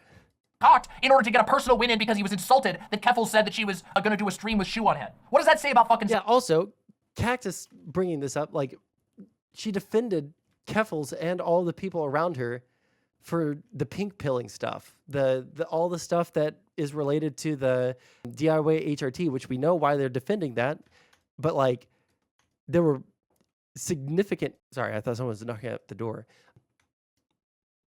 Like, I don't understand how you can act like you're like this crusader helping everybody out, like revealing the truth and being a part of the truth revealing about Keffels when you were literally defending literally every action. You don't apologize for any of the people that you've like shit on or attacked online when they've asked obviously now very relevant questions about her finances were like surrounding all this. I don't know. For being someone's mod? Who's mod? Xanderhal. Again, he never thinks. That's what it says. And you're going to see that that's a recurring event throughout this entire bullshit. Frankly, if everybody got behind me and like got behind me dropping the nuke months ago. Like if everybody got behind me dropping the nuke months ago and was just like, yep, and here is the... Oh my God. He admitted. I don't know. Well, here's the thing, Axolotl. I don't know when she gets to the part where, and I don't want to like skip too far ahead, That's the only problem. Just listen to that again real quick. Listen to that again, okay? Know about this stuff, just a little bit, which I get, because it's a little bit of a complex situation, but it wouldn't be so complex. Real quick though, Colonel Fraser Holzer said, yet you both kept promoting Keffels despite knowing about the GoFundMe thing for months. That is not true. When I learned about the GoFundMe information, there was no point at which I promoted Keffels. In fact, there had been the time that I had never promoted Keffels GoFundMe after the first few months of it. And by the way, just so you know, you can't pull a moral high horse. I donated to Keffels GoFundMe. I donated $200 to Keffels GoFundMe. I got ripped too. So you can just screw right off with that bullshit. Sit down and fucking listen to the stream or get the fuck out. Easy. Let's continue. Told you it was going to be a spicy one. Let's go. Frankly, if everybody got behind me and got behind me dropping the nuke. I want to make sure that you guys listen to exactly what he's going to say here, because it really gives away the game at what he's trying to pull. Just listen closely. It's a little bit of a complex situation, but it wouldn't be so complex if everybody got behind me and got behind me dropping the nuke months ago. Like if everybody got behind me dropping the nuke months ago and was just like, yep, do it, Xan. We're dropping it. Everyone needs to know this. Drop it now. If that had happened, it wouldn't have been so complicated. But because there was like, you shouldn't drop it. You're just going to get yourself more buried in drama. You're just going to make it worse for yourself. You really need to take a break from the internet and calm down. You really need to cool off. And I did, and that was probably good for me. But that did complicate things a lot because... What a weaselly way of talking about all this. Weasel? What a weaselly way. Now, here's where here's where we get to drop a little bit of a nuke. Okay, here's where we get to talk about a little bit of context, okay? Finally. When he refers to a nuke, what he's talking about is something that he started moronically bloviating about on stream back in December. Oh, the big words. Back when this conflict was still happening. He Bloviating. started going on stream because he cannot stop himself from constantly being live, okay?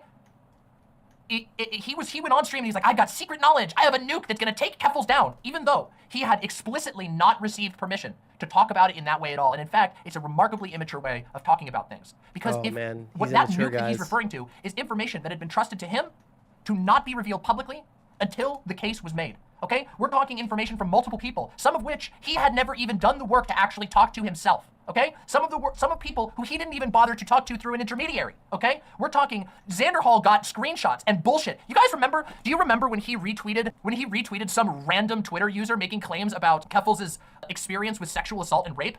Do you remember when he just off the dick retweeted that shit and then 2 minutes later he had to quietly delete it and pretend like it never happened?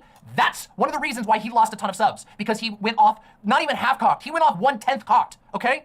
That was the most premature bullshit that anyone's ever seen. It was blatant to everyone that he was grabbing at anything, okay? And let me tell you, you think that was bad? It was 10 times worse in private, okay? And this is what I can speak to. It was insane in private. This got himself in a fight with Keffals. He's even misrepresenting the timeline, okay? Because he didn't give a shit about a nuke until he started getting into a fight with Keffals. And you want to know what's even worse? You want to know what's even crazier? That not only did he not care about any of it until he got into a fight with Keffals, but he started screaming at, explicitly threatening, insulting, having a complete and utter meltdown on other people who had the information. And he said, and I'm not even joking with you, he was digging into these people, screaming at them, being like, "You're gonna ruin me! I'm gonna lose my channel!" Okay? He was freaking the out, blaming people who were saying, "I have this information. I don't want this to go bad. I don't have a platform to speak for myself." And he was screaming at them, saying they were ruining his life because they wouldn't let him take that information and run with it.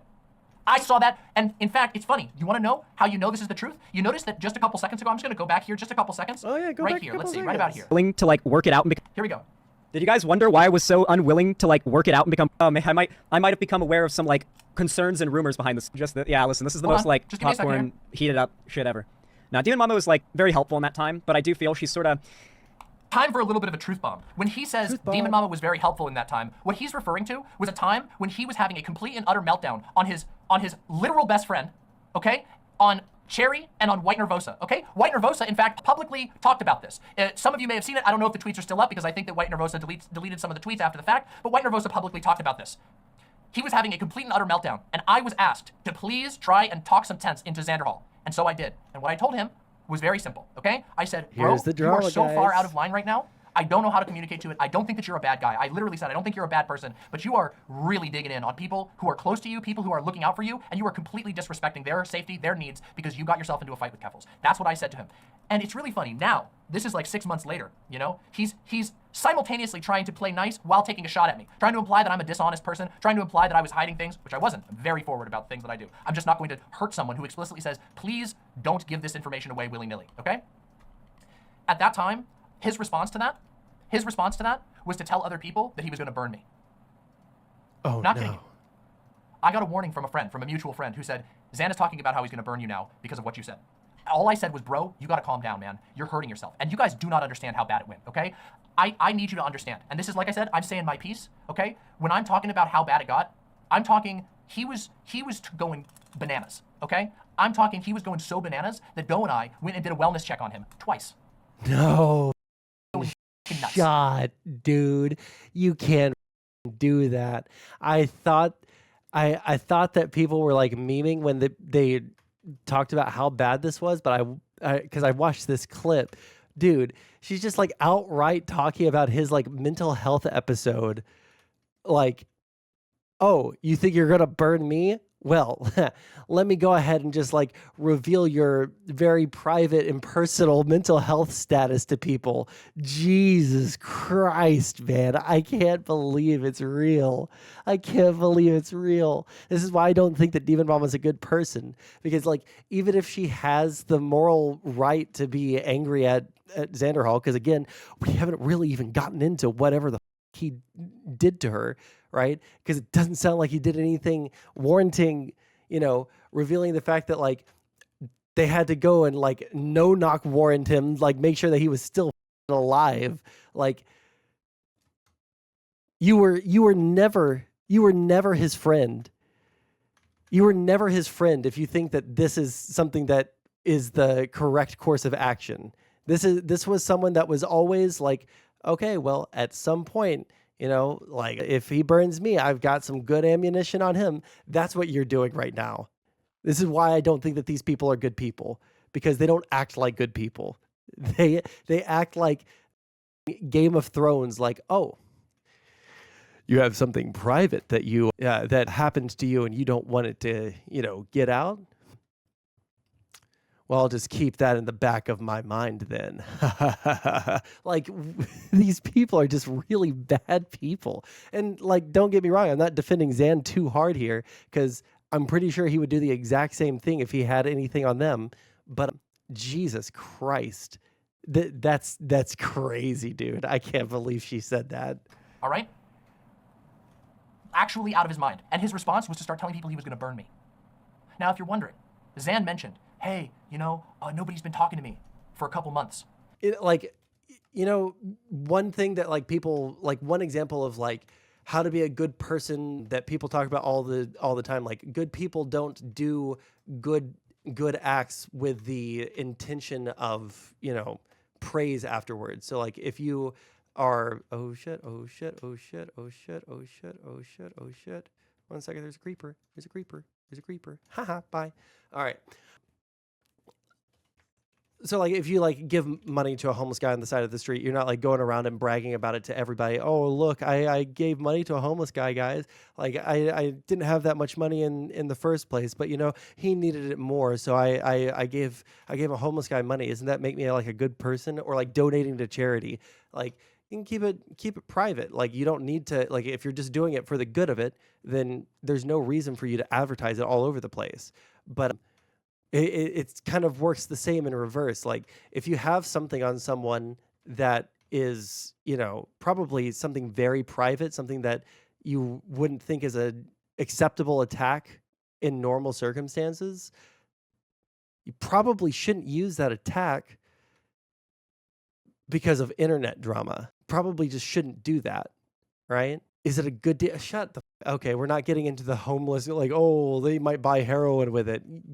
The point stands, and you guys are cucks if you think otherwise, all right?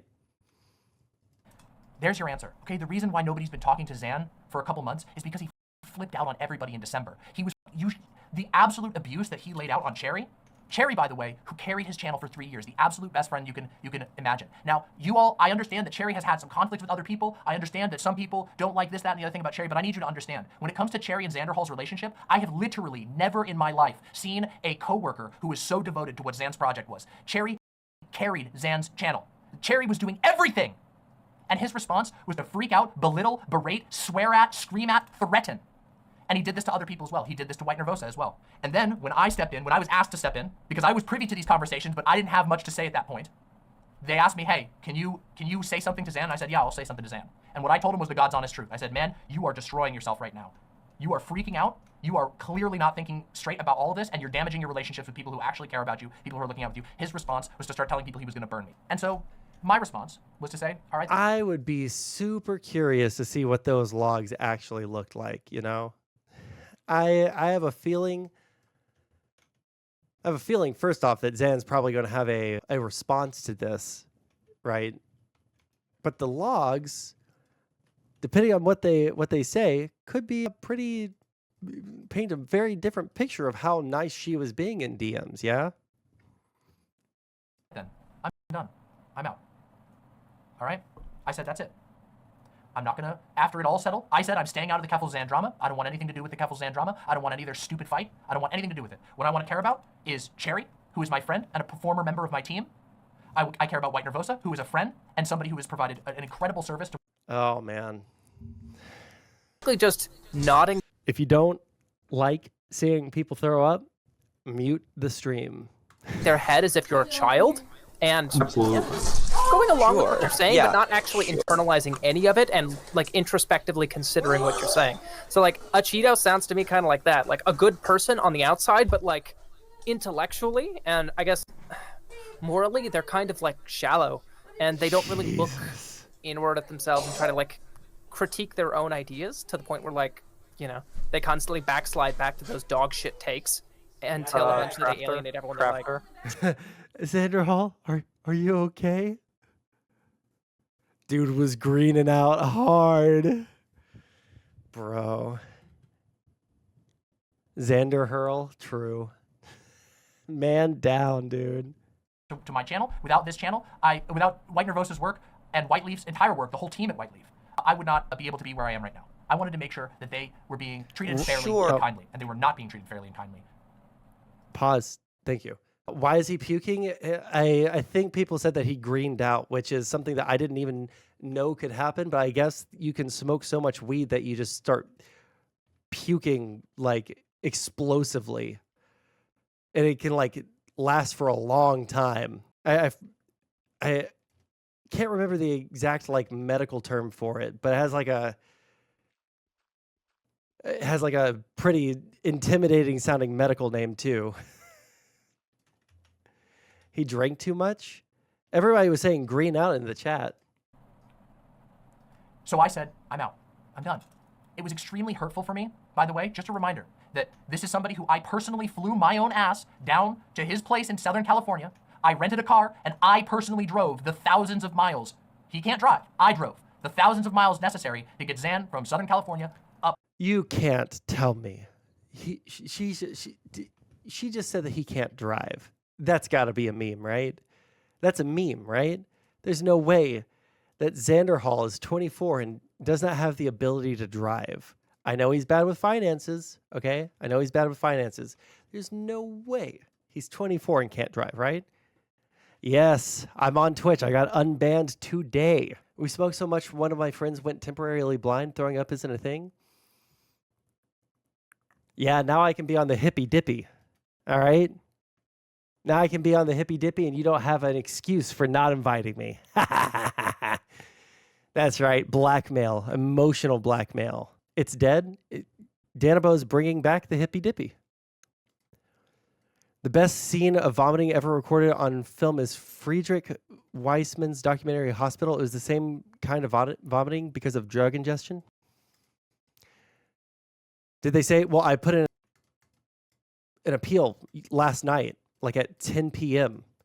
And I can't believe that within 12 hours, they had unbanned me. Anyways, I want to see if there's any more good, juicy stuff that comes out of this. But if there's not, then I'm like kind of getting bored with it. Yes, cannabinoid hyperemesis syndrome is a condition in which a patient experiences cyclical nausea, vomiting, and abdominal pain after using cannabis. Googled it, doesn't mean it's true though. I feel like I know people that said that they've had that where they just like projectile vomited super, super hard. Uh-oh. What's this? Hold on. I don't know if I can watch this. Let me see here. Oh, maybe I can. They set a combat vehicle on fire. Looking rough. It's looking rough. It's not looking good. To the Pacific Northwest. When he was sick. We're going to give this like 10 more minutes. Like we're like less than halfway through the first half of this. But I genuinely don't know if I can make it much more. Like this is so much more boring than I thought it was going to be. Like it's literally catfighting on the internet. There's nothing. There's nothing going on. Like they're just fighting with each other because they don't like each other anymore. And they're using incredibly personal attacks, you know? Do I still have a copy of my hippy dippy contract by chance? Let me see here. Do you know what it would have been called when you sent it to me? No, I don't see it on my computer anywhere. It was definitely you. I remember you doing that or sending me something. Oh, you know what? I probably, if I look back in our DMs, I probably have something there. The lack of any logs is telling. The lack of any logs is telling. I feel like oh, you know what? I did have the hippy dippy contract because of there was like the battle. You little bitch. That's right. Get under the tree. Get under the tree. The tree. Dumb. Because of that like battle royale style where I was arguing with people about like whether people should be able to get free McDonald's. I'll have to find it. Me and Doe would go and check on him. When he needed food, we stocked him up on food, okay? This was somebody who was a friend. We treated as a friend. And when I heard him say that because I slightly disagreed with him, that he was going to burn me, I said, I'm not doing this anymore. I'm out. I'm out. Okay? I'm out of that shit. I'm done. I don't want anything. And you know what? I didn't burn him publicly because that's not how I do things. Okay? It's been, what, 7 months? Sounds like cowardice to almost me. 8 months now, and I didn't do anything. In fact, I didn't even announce our cancellation of friendship. I didn't even get mad at him. I didn't yell at him. I told him how I felt in the moment. I heard how he responded to it, and I said, all right, our paths are You're so diverging. magnanimous. I took the path of peace. I took the path of non-drama. And I said, you know what? I got no hate for Xan overall. I just really don't like being treated this way. That's not how you treat a friend. That's disrespectful. It felt like I'd been thrown in the trash. Oof, that's gotta suck. And I kept up with that. Even while he was taking shots at me, like you've seen right here, this was back in May, him trying to imply that I'm dishonest in some way, that I should have, and as you saw in this very clip, he just wanted everybody to get behind him. That's in May, so 5 months later, he's still on the same path. At the time, he was insisting that everyone be on board 100% or they were full of shit and snakes. You don't understand. It was 100 or nothing for him. You were either with him or against him. If you said, bro, you don't have the right to take this information and blow it up to the public. You haven't even gotten the permission from certain people who are aware of this information to blow it up to the public, okay? Cherry, likewise. It's always been a wonder to be your friend and to work with you. Just know that. Oh man, Cherry, in chat. Turncoating in real time. Okay, so he's been taking pot shots, and I finally had enough of it when it came to this Biden shit. And you want to know the level of restraint that I had with regard to this? I didn't even blow up on him. In my birthday boy video, I matched his tone, okay? I roasted him a little bit. He was blowing up on Ian Vosh. He was blowing up on Vosh. He was blowing up, previously, he'd been shit-talking me. He was saying all these people are sounding like right-wingers. They all just want Trump to win. He's comparing people to Tim Pool. He's comparing people left and right. And what I just ribbed him a little bit, and he lost his shit. We're gonna get into him losing his shit about it. And right now, in this very moment, as of yesterday, this guy is trying to act like he didn't do anything wrong. Like he's just a little birthday boy. He didn't do anything. Oh, everybody always picks a fight with me. Bro, you picked the fucking fight. You've been picking the fight. You've been constantly picking the fight. You cannot even see the good that you have in your life, okay? I need you all to understand the way that he treated Cherry was beyond unacceptable. Like, it was so far beyond unacceptable, I believe that it was abusive. That is my belief, okay? And I told him as such she used the abuse back in word. December. It's over. Which led to him saying he was going to burn me. Windleby says, I had no clue about the Cherry stuff. Jesus Christ. Nobody did, because it happened in private. And the only reason I'm talking about it now is because I've received permission to do so, and because this shit. Because now he's trying to spin off and say this, that, and the other thing about people, and because he went off on a tear, lying about what I said now, blocking me and saying all this bullshit. Which we'll get to that. I knew he fired Cherry. Yeah, actually, I don't remember if he fired Cherry. I believe Cherry. 1 second. My computer is telling me one time, and my phone is giving me another time. Didn't Chud leak all this? I have no idea. I don't really watch other streamers. How's it going, Tron? I think I'm done with this. This is like super boring. It's I thought that there would be like more of the drops, like the yeah. I had to go do mental health checks on him because he's such a suicidal loser. All right, let's see here. Let's get rid of some of these tabs. What was the other thing that y'all wanted to go over? Mayor Pete Fox interview. All right. Someone said to do something else. This might be just poisoning the well. Well, I already closed out the tab thinking that it was over. Should we give it a shot, or Judy Vance couches? No, that's not something I'm like interested in watching. I do not want to view anything related to that. Jesus. Absolutely not.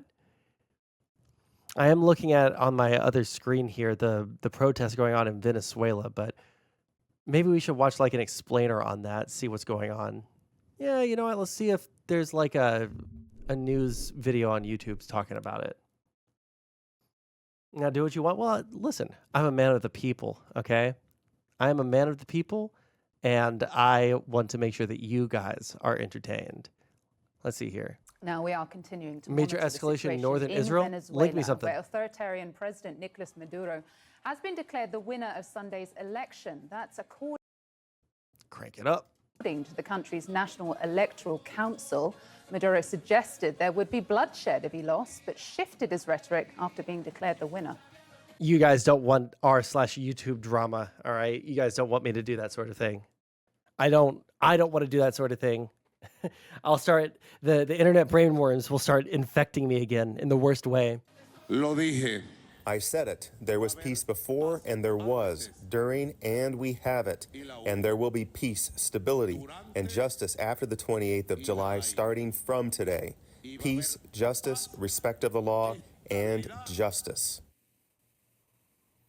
Well, Maduro's main challenger was opposition candidate Edmundo Gonzalez Urrutia, a former diplomat who the coalition rallied behind after their two preferred candidates were barred from running. The people who cover Ukraine said they are prepping for a war with Lebanon. Ukraine and Lebanon? Or is people who cover Ukraine are also talking about Israel? Yeah, we just watched this one. 俺たちの目的はこの人類すべてに消えてもらうことなんだ。お前さ、疲れてんだよ。There's no English captions. I don't understand what's going on here. Don't care. In Tokyo, moments after the result was announced, US Secretary of State Antony Blinken called on the electoral authorities to ensure transparency and accountability. We've seen the announcement just a short while ago by the Venezuelan Electoral Commission. We have serious concerns that the result announced does not reflect the will or the votes of the Venezuelan people. It's critical that American imperialism again. Look at that. This guy right here, he just wants to invade Venezuela. That's what this guy wants to do. Serious talks have been ongoing throughout the day and yesterday between Israeli foreign affairs and defense officials and their counterparts in the United States, France, UK, Jordan, as well as other allies as they attempt to pave the way for significant retaliatory action against Hezbollah and Iranian-backed forces for Saturday's rocket attack against Majdal Sham.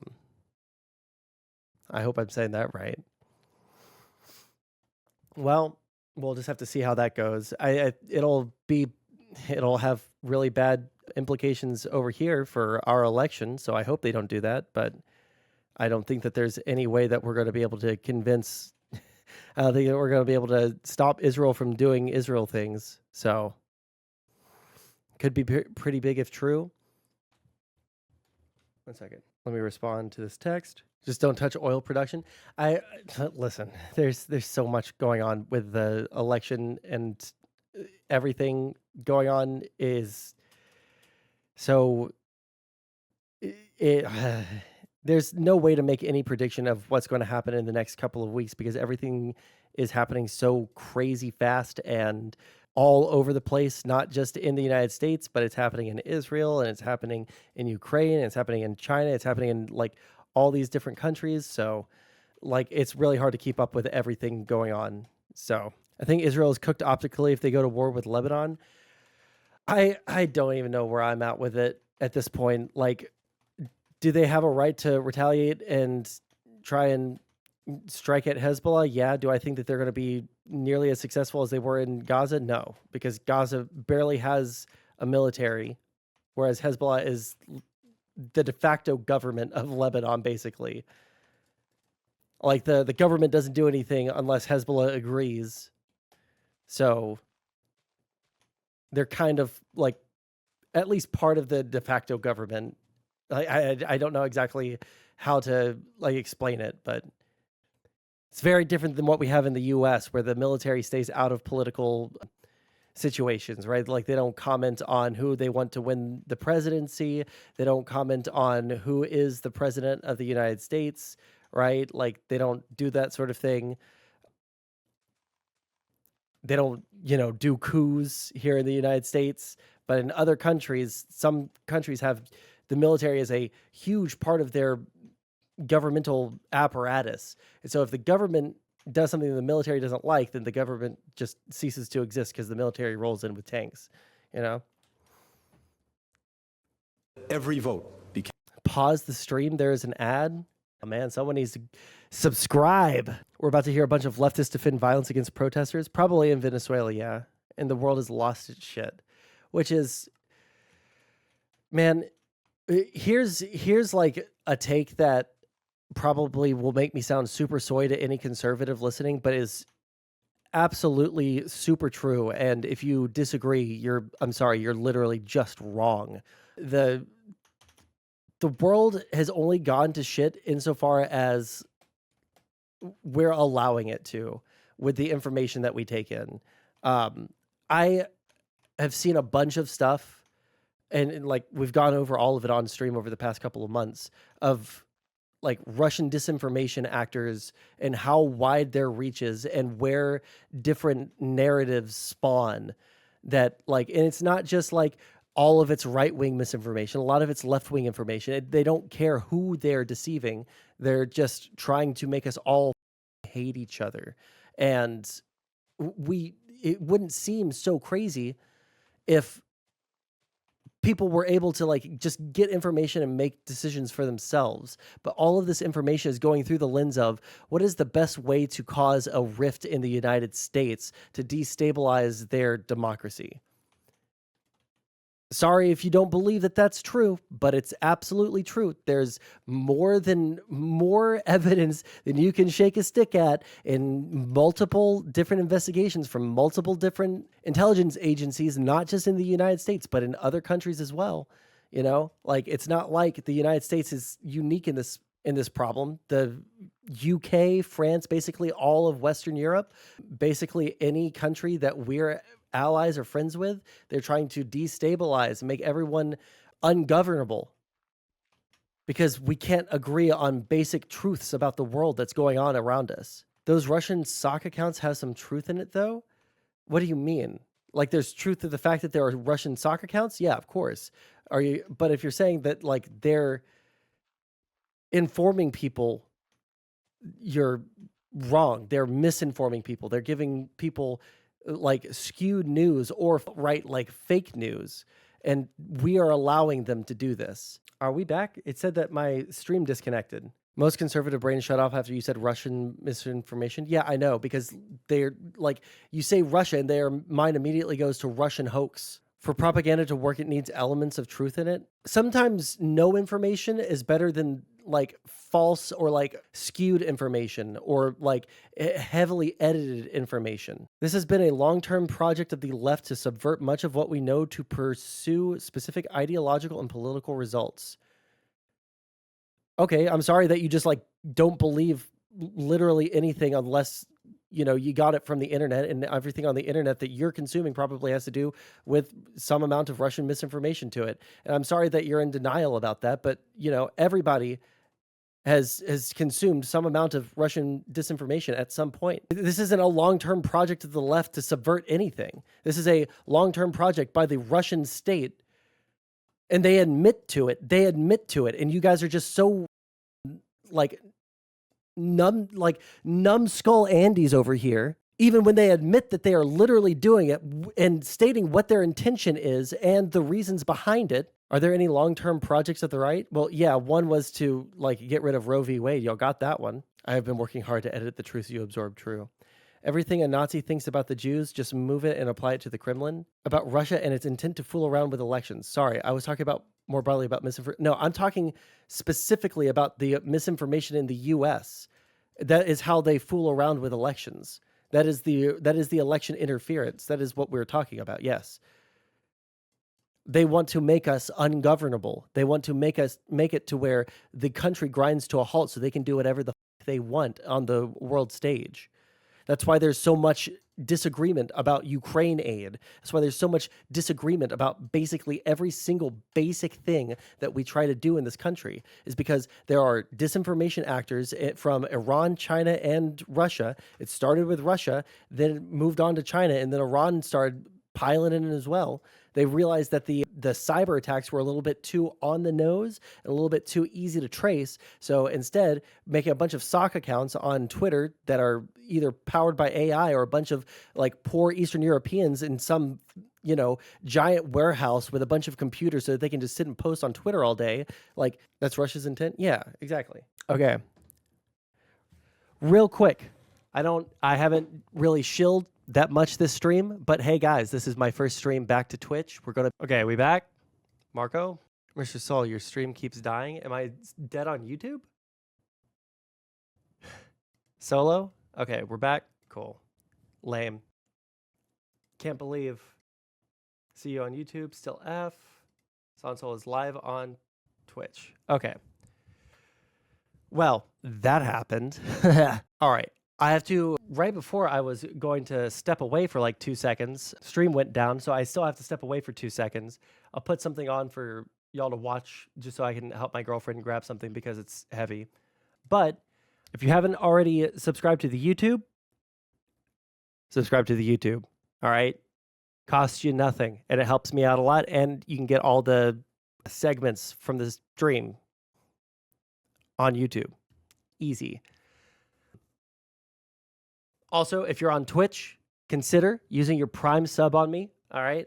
This is my only form of income right now because I just moved across the country and I do not have employment. I am sending out employment applications, but we gotta make money somehow. We gotta keep on eating somehow, okay? So give me 2 seconds. Let me help my girlfriend grab this heavy, heavy thing.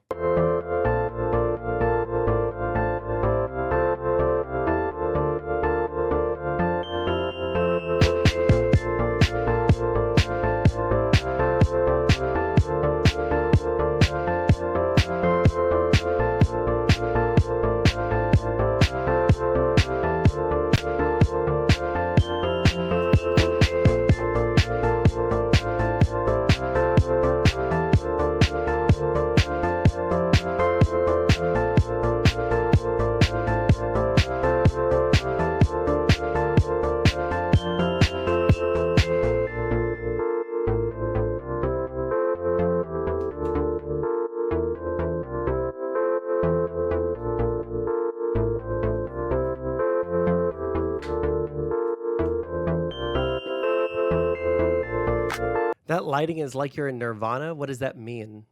Like the band? People die in unidances. When will she stop? Never stop. I was randomly gifted a President Sunday membership. Oh man, I'm sorry. Why were you watching him? This just dropped coincidentally for your segue. The music video where everything is orange. Oh, I don't listen to Nirvana, so I don't know anything about their music videos. 1 second. On unwitting Americans to spread election disinformation, U.S. officials say. The Kremlin is turning to unwitting Americans and commercial public relation firms in Russia to spread disinformation about the U.S. presidential race. Top intelligence officials said Monday, all the conservatives are going to say all of it's true because it's from Russia, and anything that is proven to be false, is actually real because Russiagate, Hillary's emails, detailing the latest efforts by America's adversaries to shape public opinion ahead of the 2024 election. The warning comes after a tumultuous few weeks in U.S. politics that have prompted Russia, Iran, and China to revise their propaganda playbook rapidly. What hasn't changed, intelligence officials said, is their determination to seed the internet with false and incendiary claims about American democracy to undermine faith in the election. The American public should know that content that they read online, especially on social media, could be foreign propaganda, even if it appears to be coming from fellow Americans or originating in the United States. Yeah, they'll use like VPNs and make it look like they're from the United States. The ultimate goal... stop. The disinformation can focus on the candidates or voting or on issues that are already the subject of debates in the United States, such as immigration, crime, or the war in Gaza. The ultimate goal, however, is to get Americans to spread Russian disinformation without questioning its origin. People are far more likely to trust and repost information they believe is coming from a domestic source, officials said. Fake websites designed to mimic U.S. news outlets and AI-generated social media profiles are just two methods. Foreign influence actors are getting better at hiding their hand and getting Americans to do it, said the official who spoke alongside officials from the FBI and the Department of Homeland Security. If you've never looked at any of this stuff, if you don't know anything about the Russian disinformation stuff, you guys need to look at Ryan Macbeth. This guy is he is very smart, and I think he describes himself as the Neil deGrasse Tyson of cybersecurity, of intel, of stuff like that. Russian disinformation is disinformation. That's very true. They just do the disinformation. But the reason he calls himself the Neil deGrasse Tyson of the intel community is he's the public-facing, explain it all to everyone in a way that they can understand type person, right? Let me see here. Oh, no, this one. In one measure of the threat, officials tracking foreign disinformation say they have issued twice the number of warnings to political candidates, government leaders, election offices, and others targeted by foreign groups so far in the 2024 election cycle than they did the 2022 cycle. On a scale of 1 to 10, how close are we to civil war? A 2. Where we have massive social issues, but there's never been a civil war in a country as developed as the United States, as a country as developed as like a first world nation. In a liberal democracy like this, it just doesn't happen unless there's some major issues. Like there has to be like a really bad economy, and then major issues happening abroad, and major issues happening at home. And then usually what sparks it off is some specific inciting event with an unpopular leader. We're at least a 4 or 5. No way. It's just not happening. And we shouldn't want it to happen. I don't want a civil war to happen. All the people, like, if you see someone like talking about civil war constantly, like they want it to happen. They want it to happen. Even the ones that sound like they're like scared, like, listen, I don't want this to happen, but I'm super scared of like a civil war. You're talking about it because you want to see what the person that you're talking to about it with is on your side, so that you can feel like, okay, well, like, I mean, if those dumb Republicans in the South want to, rise up against the U.S. government, then they can eat drones. And I mean, like, to a certain degree, like, I'll respond that same way because that's the reality of it. But I genuinely don't want it to happen. I want our country to, function correctly. But unfortunately, the Republican Party is lost. They're lost at sea. And I don't know when they're going to find their sea legs. I don't know when they're going to redirect or find a better course. But like they're just anti-American, dude. Like the politicians. It wouldn't be regional like the 1800s were. I don't think that there's going to be a civil war in the United States. It's just not going to happen. Ask me that in like 2-3 years, see if something crazy's happened. But like as it is right now in the trajectory that we're going, tensions have simmered down since 2022. And 2022, they had simmered down since 2020. Joe Biden has been a calm, quiet, milquetoast president that hasn't been inciting people into, action. I do think that if Kamala Harris gets elected, I just saw a DM that I can't watch on stream. Keep in mind, though, that Biden was a not Trump vote. Sure. But the radicalization on both sides, I actually don't think so. I would have agreed with you a couple of months ago, but the far left in the real world is dying. And it's been dying for years. There's been massive, pro-Palestine protests and stuff like that. But how big the socialist, extremist, progressive left was 4 or 5 years ago, it has shrunk to a quarter of its size. You see people like Zoomers on Twitter berating other Zoomers for being weird, antisocial, politics hounds that just keep on doing horrible things and setting us back, And centrist in the right is? Okay, well, I'm glad we agree. I can't believe we agree on that, but yeah. And I think that people on the left are just kind of tired of the constant craziness. And I thought that was the way everyone was. Just a couple of months ago, I would have said that everyone is getting really tired of the constant craziness, the constant, we're gonna die, the government's against us, But the reason I thought it was everyone is because I was looking at my own circles, right? My own media circles, my own personal circles, because people have calmed down significantly. But people on the right have been. However, even those who are normies on the left are in mass agreement that hey, Cleet McDougal, how's it going? Hatred of the other side. I think maybe, I don't know if I could even concede that. I don't know. I think here's the reason why I disagree with you. I look at conservative rhetoric, and this is what bothered me so much about, in the aftermath of the attempted assassination on Trump. Everyone was saying that the Democrats' rhetoric was so vile and it was so inciting and all of that. But then you look at Republicans and like elected Republicans. These aren't even just like random people on Facebook or Twitter. These are like elected Republicans, and people that are running for office. Like the North Carolina Republican candidate for governor. He's literally on stage. Wait, hold on. We can just find it. What's his name? Like, I couldn't believe it when I was reading it or watching it. North Carolina governor candidates, Mark Robinson. And what was it that he said? He said something crazy. No, the center is not just as radical. One second.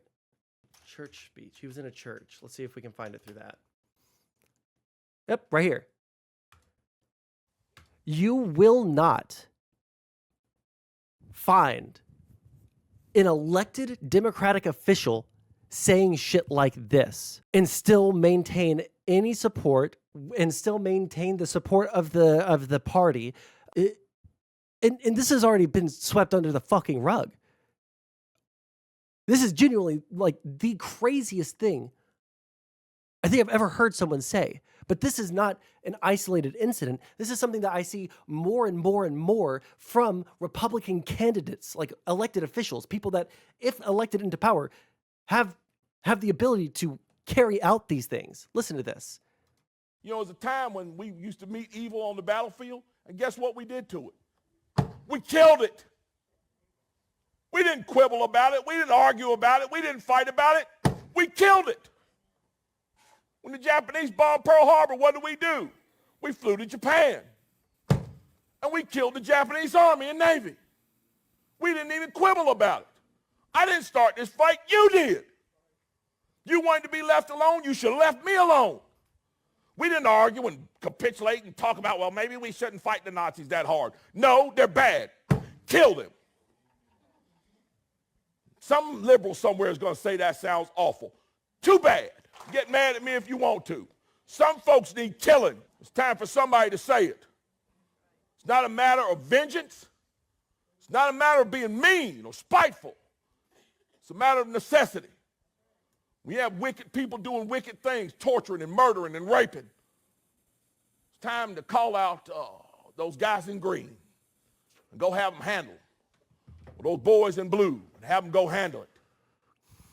He's talking about left-leaning people, Remy. That hatred on both sides is bad. The hatred on both sides is bad, but it's heavily skewed on one side. But not commies, no different. No. I know what you mean by radical. I'm saying that this sort of rhetoric is accepted on the right, but it's not accepted on the left. The Venezuelan opposition can prove it was stolen in their press conference. We'll look at that in just a second. It's just like, how many times did people, large figures, including politicians, including Trump, laugh about Paul Pelosi getting hammered in the head by a like crazy guy, an 80-year-old man getting assaulted in his home because the guy was seeking to kill a former politician. How many times? Who was that New York progressive, like local politician in New York City who got stabbed while he was on a date and it got caught on camera, and all the conservatives were laughing about it, saying, oh man, see, this is what happens when you're a soy liberal, or oh, man, he could have taken out the girl too, like 2 less Democratic voters. That sort of shit is accepted on the right. And people don't even blink an eye anymore because it's so normalized. It's so normalized. And I tried, and I did, and I asked conservatives that I know both personally and online to give me clips of Democrats doing something similar. And there was nothing. They sent me some things, and some of those things were stupid or bad, but they weren't like that. They weren't like, hey, we should find our political opposition and kill them. We're trending in the hundreds of thousands before Twitter pulled the tag. Nair, have you missed the like qualifier that I've put on this like a billion times? Elected or like campaigning Republican politicians, people that like would actually have the power to do that. and they just don't. Now, many with all. Oh, hold on. That I don't want to watch that right now. First 1 minute? Okay, if it's only the first minute. With due respect, that is all bullshit. Yeah. Trump is not Adolf Hitler. Adolf Hitler murdered 12 million people, killing 6 million Jews in a Holocaust. Okay. There is no comparison to be made between Adolf Hitler and the Nazis and Donald Trump. And to persistently make it, as you and many others on the left have done for years since he first ran in 2016, I think has been part of... This guy's filming on a... This guy's camera is like a Razor Motorola phone from like 2005. What the... The problem of the political discourse in America. If you keep calling a guy Hitler, is it completely insane? See, like, comparing Trump to Hitler is supposed to be the same thing as the things that Republican politicians are saying about, like, voters for the Democratic Party. I think that at some point, somebody's going to say, well, in that case, if he really is the new Hitler, we've got to kill him. I mean, wouldn't you be the first to construct a moral argument that if somebody is literally the new Hitler right now on this planet, there is an absolute moral imperative, indeed duty, to kill that person? Otherwise, he's not the new Hitler. Okay, he can't be both. Let's unpack. There's a lot there, Piers. You said a lot there and played a very long chunk. Let's respond to some of the things. First of all, you say that's all bullshit, you said, playing that clip a moment ago. That clip ended with Willie Geist of NBC reporting that Donald Trump said Hitler did some good things. How is that bullshit? That's what Donald Trump said. Because if you read the whole context of what he actually said that day, it's a deliberately misconstrued, tiny part of what he said. It's not. It is actually. It's not. It's what John Kelly said. Well, hold on. You've got a long... The diehard loyalty is deeply concerning.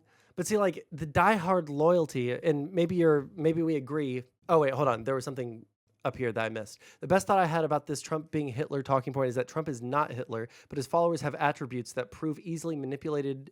Oh, they prove easily manipulated should a Hitler-like politician take office, and that's what concerns me about the right.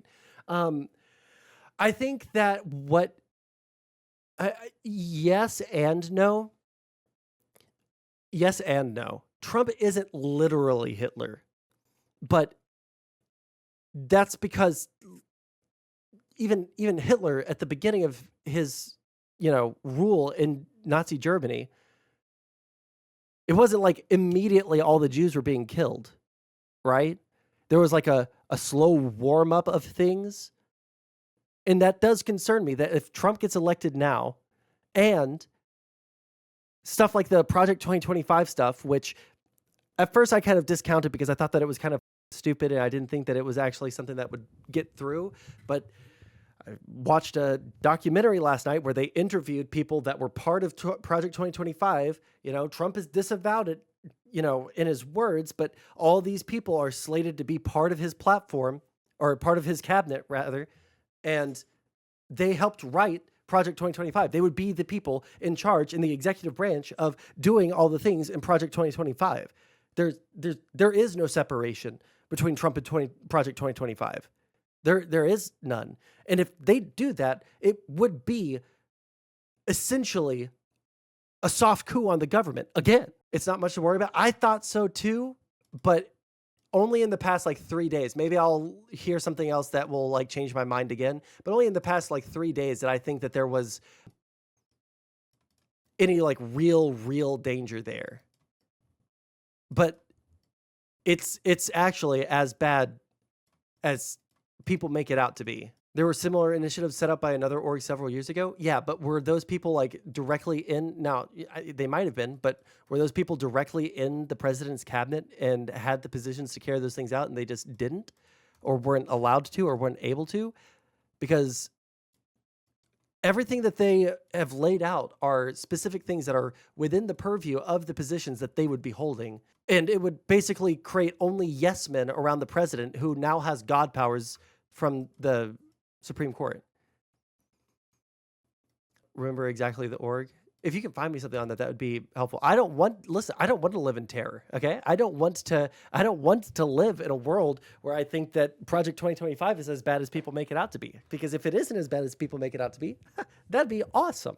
But the soy screeching that I was poo-pooing before, I've changed my position on that. It actually is just as bad as people make it out to be.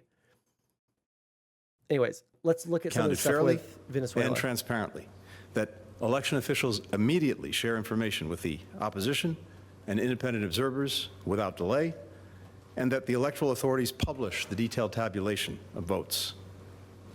The international community is watching this very closely and will respond accordingly. Well, we go now to journalist Stefano Pozzoban in the capital, Caracas, with reaction from the opposition and regional leaders. Venezuela is living through hours of tension this Monday morning as the electoral authorities, which are heavily controlled by the government, have declared longtime strongman Nicolas Maduro as the winner of the presidential election celebrated on 28th of July. The announcement came around midnight on Monday morning, 6 hours after the polling closed and after supposedly... One second. Biden is wanting to propose an amendment soon to keep the president in check from the Supreme Court ruling. No, I mean, like, I want that, but like the Republicans don't. They will oppose anything like that. Okay, hold on. But like, I don't, please send me something that like assuages my fears on it. Because again, I was where you were just, earlier this week. Or I guess like within the past week. But like, hearing the people themselves talk about it and try it, like their nice version of Project 2025 that they're trying to, relay to the public as people that are going to be part of Trump's administration is horrifying. Actually horrifying. He always finds a way to win. And when he's back in our White House, America is going to start winning again. He's got a higher IQ than any man alive. He's gonna fix everything. The price of food and gas and housing is out of control. And the only person who can clean this up is Donald Trump. He'll fix the problems with all the dead crops. He's gonna make them grow. Let's assume it is valid. Would that not mean that the fear should be heightened and would only bolster my point? I'm not sure what you mean. I think that reasonable fear about like actual thing that someone wants to do is fine. It's when you have a like sycophantic idea of a certain person and then you will follow them into the like depths of hell, like no matter what, even if what they're saying is completely stupid, completely out of bounds of what is acceptable in our society. I think Biden has done a very good job. Everything like that he's done in office has been the like best president of my lifetime. He's gotten through like the most bipartisan legislation of the size of the bills that have been passed, things that people have been promising to happen or promising that they would get done for like literally my entire lifetime. Like the infrastructure bill, every single president of my lifetime has promised that that would happen under their watch, and only Joe Biden was able to do it. If it's all true, then the only way to move forward is to X him? No, that's not true. Because there are multiple legal means by which not to have to do that. I'm not pointing fingers and saying one side is worse than the other, but the idea that both sides see the other as an enemy and that the left is generally divided via communist, socialist, soc dem, etc., but are united in terms of political issues. The right is more united on party perspective, but I would have to think about that. Okay, we've got to, I want to watch the Venezuela thing, okay? I just want to see what's going on over here. As the electoral authorities, which are heavily controlled by the government, have declared longtime strongman. If he wins and there are no more legal means at that point, I don't know what we should do. But there's so many more avenues by which to like achieve a good end that doesn't involve killing people, which is the entire point. Oh my God, you've got to like chill on the links.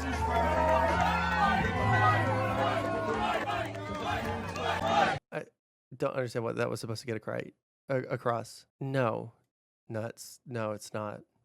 Nicolas Maduro the chance? as the winner of the presidential election celebrated on 28th of July. The announcement came around midnight on Monday morning, 6 hours after the polling closed and after an extensive wait when the opposition was claiming that they were ahead in the voting count.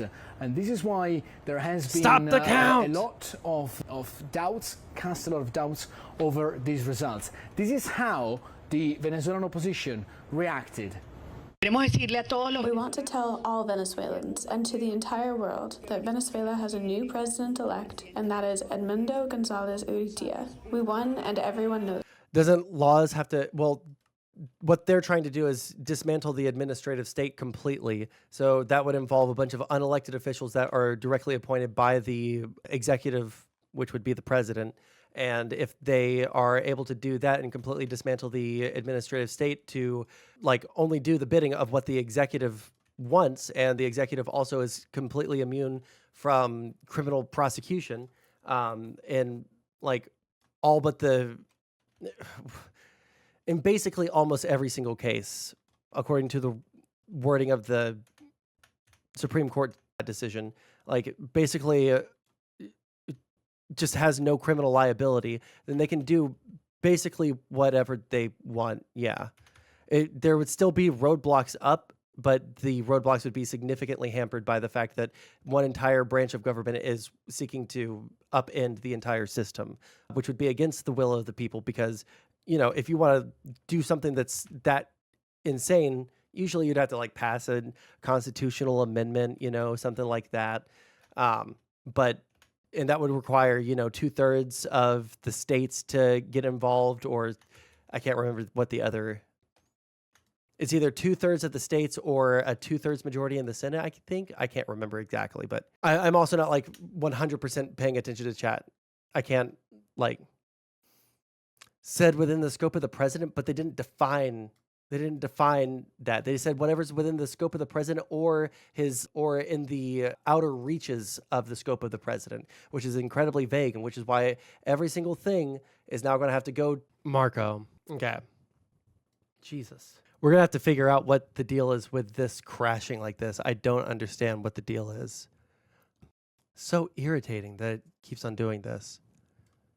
And I don't know what's causing it, so I don't know how to fix it. Yeah, I just don't even know what's causing it. Everyone knows it. I want you to know that this was something so overwhelming, so big, that we won in every sector of the country. On his part, Maduro was quickly to claim victory. He took the stage in a presidential palace, saying that the election occurred in a climate of peace and tranquility, that he's the true leader of Venezuela. However, many countries in Latin America have already announced that they have doubt these results. All of these countries include Chile, Peru, Costa Rica, and others. The United States are urging caution and inviting the electoral authorities to proceed with the publication of all the numbers and the data they have. In the next few hours, the situation will continue to evolve here in Caracas. Tamara, good to have you on the program. Let's talk about the voting irregularities, of course, the accusations of fraud in this election. Do you expect that any of the voting data would be released to the public? Well, there is no evidence of the results that the government announced, which makes them very, very difficult to believe. They contradict exit polls, they contradict what we saw on the streets, and they contradict what the evidence shows in the few cases that the opposition did have access to the electoral ballot results. And they were there in the large majority of voting centers. So it's not that, you know, there was no witnesses there to see what was actually happening. So the question now is, you know, what will the international community to do with this? As Stefano was saying, there is a lot of doubt about these results. And I want to highlight that this election, despite the fact that they were not clean nor fair, are an opportunity to move forward in a transition to democracy in Venezuela, because the people massively mobilized to vote, and the vast majority voted for change. This is an opportunity. What is there any optimism that Nicolas Maduro would be open to this and negotiations? He will not lose power voluntarily. Fraud was what they were supposed to be doing, because that's the only thing they could do to cling on to power. But the question now in Venezuela is, has to be understood by looking at the context. Power is not monolithic in Venezuela. You don't have everyone aligned behind Maduro. And that opens the door to an opportunity. There are many people in Venezuela within the electoral power, within the judiciary, within the armed forces, who are not blacklisted and will not end up in jail if there is a transition to democracy. And these are the people who today have to make a decision. Will they be on the side of the people and the Venezuelan will that was expressed yesterday in the pause, or will they cling on to power and validate, if that is at all possible, the electoral results that were provided yesterday night, after claiming an absurd terrorist attack on the institutions because they had to hide the real results that everyone knows took place yesterday. Regarding Brazil and Colombia, who these countries obviously have a lot of influence on Nicolas Maduro, what kind of response do you anticipate and what do you hope these countries will do? Well, I think their silence until now is actually a good sign, because I hope it means that they're having private conversations with the government of Nicolas Maduro to explain that they will have no possibility to govern, to have access to markets, to have access to the legitimacy that they wanted to get out of these elections if there is no belief in the electoral results. They have a very important role to play, both Brazil and Colombia, because of the closeness to the Maduro government, but it's a critical role. And they have to be very clear in terms of what they expect, because otherwise... You know what I just remembered? Wasn't there like a thing a couple of months ago where Venezuela was threatening to invade whatever country is right next to them, claiming that they actually were the rightful owners of like over 50% of their territory? And they did that as like, we need to get people on our side type thing. Like we need to get people to get riled up for this election. So we need to do something that they really want to do. Didn't that happen? Venezuela's America's future. Keep on dreaming. They weren't serious. Well, of course they weren't serious. I don't think that they had the power to like go up against, like, yeah, they probably could have taken it from the small country, but then Brazil and a bunch of other countries were like, yeah, you're not going to do this actually. Actually, what you're doing right here, unacceptable. And you're going to stop doing that right now. Or we're going to step in and then you won't have a good time anymore. You're having a good time right now. Keep it that way. I mean, they didn't go through it with it. Otherwise, we would have talked about it. They're just going to be giving... Don't we always get riled up for an election? If you're trying to get people to rile up for an administration that isn't popular, saying that you're going to do some military action, which is something that people, I guess, allegedly want. Didn't Trump say that he was still president like the Venezuelan president? Yeah, he sure did. It's almost like he's a bad person that is trying to subvert our democracy.